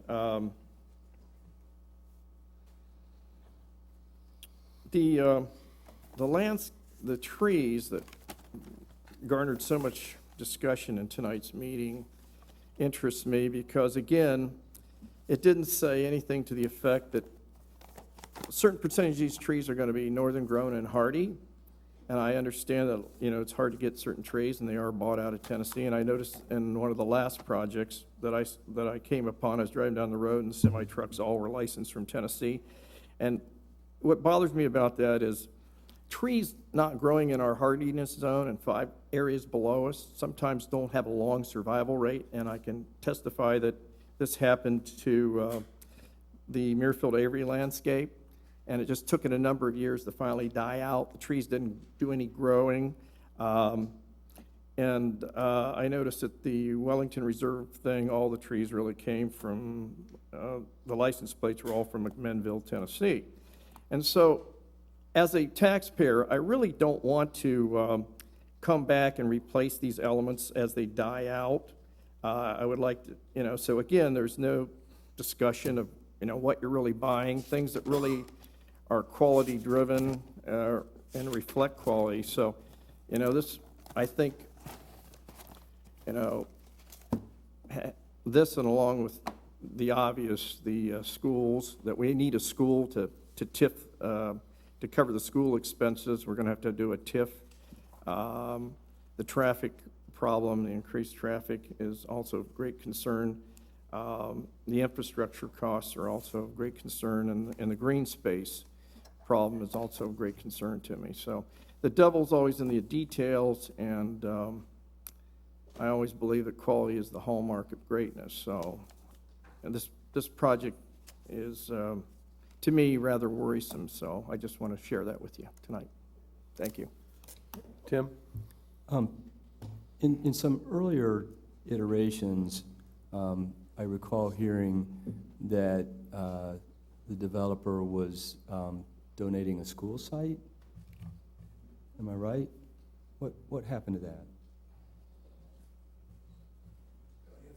Yes, please. Please.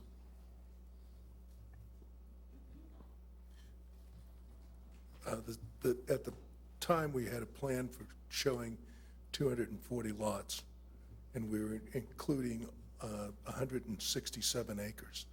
So the 15-acre site that is no longer part of the zoning was going to be designated for a school site, and we were going to contribute that site.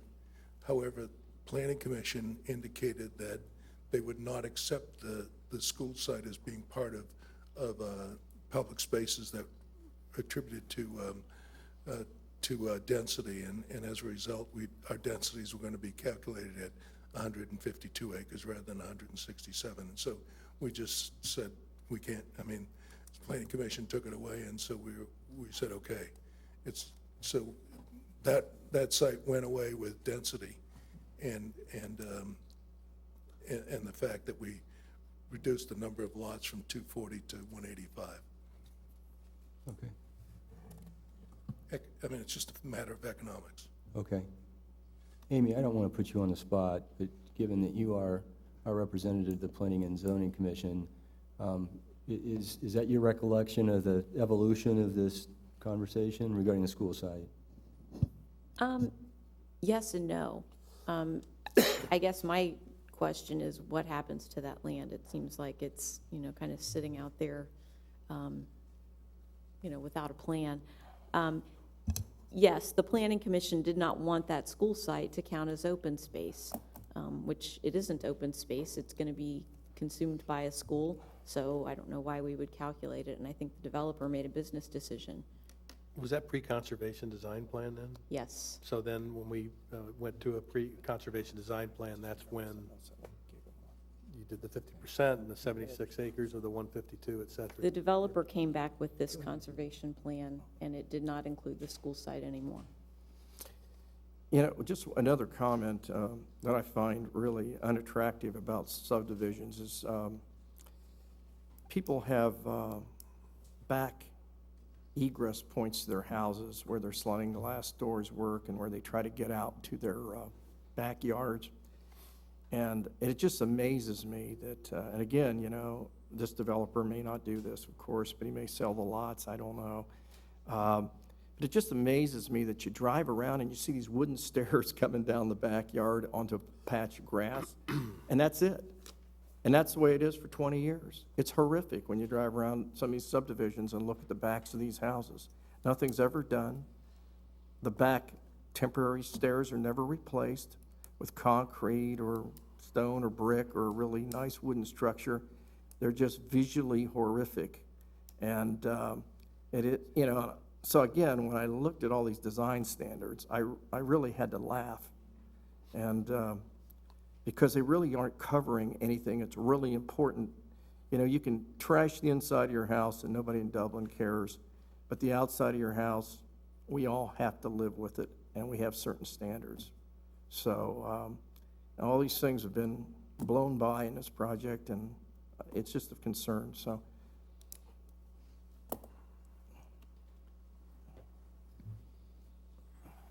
I appreciate that, Mr. Ryan, I really do.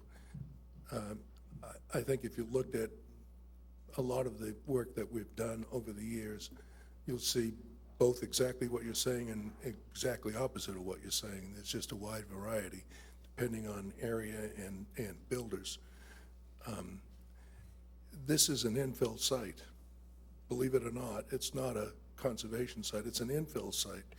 We have developments to the south of us that have been built, and there's a decided market value that is there that we have to compete with.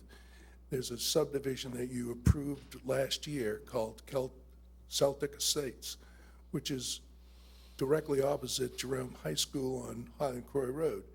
And those standards are considerably less than anything you've seen here. And that's also what we have to compete with, as well as existing homes in Muirfield and existing homes in Tartan West. So we're in between and betwixt, and I know we want a great quality subdivision, and I don't even want to call this a subdivision. I'm going to call this a community because it's got so many different aspects than a subdivision. It's not a subdivision, it's a community. We've got 50% open space. We've got 90% of the houses backing up to open space. We've got connectivity with paths, great trees that we're preserving. Some of those parks that you see in the middle of the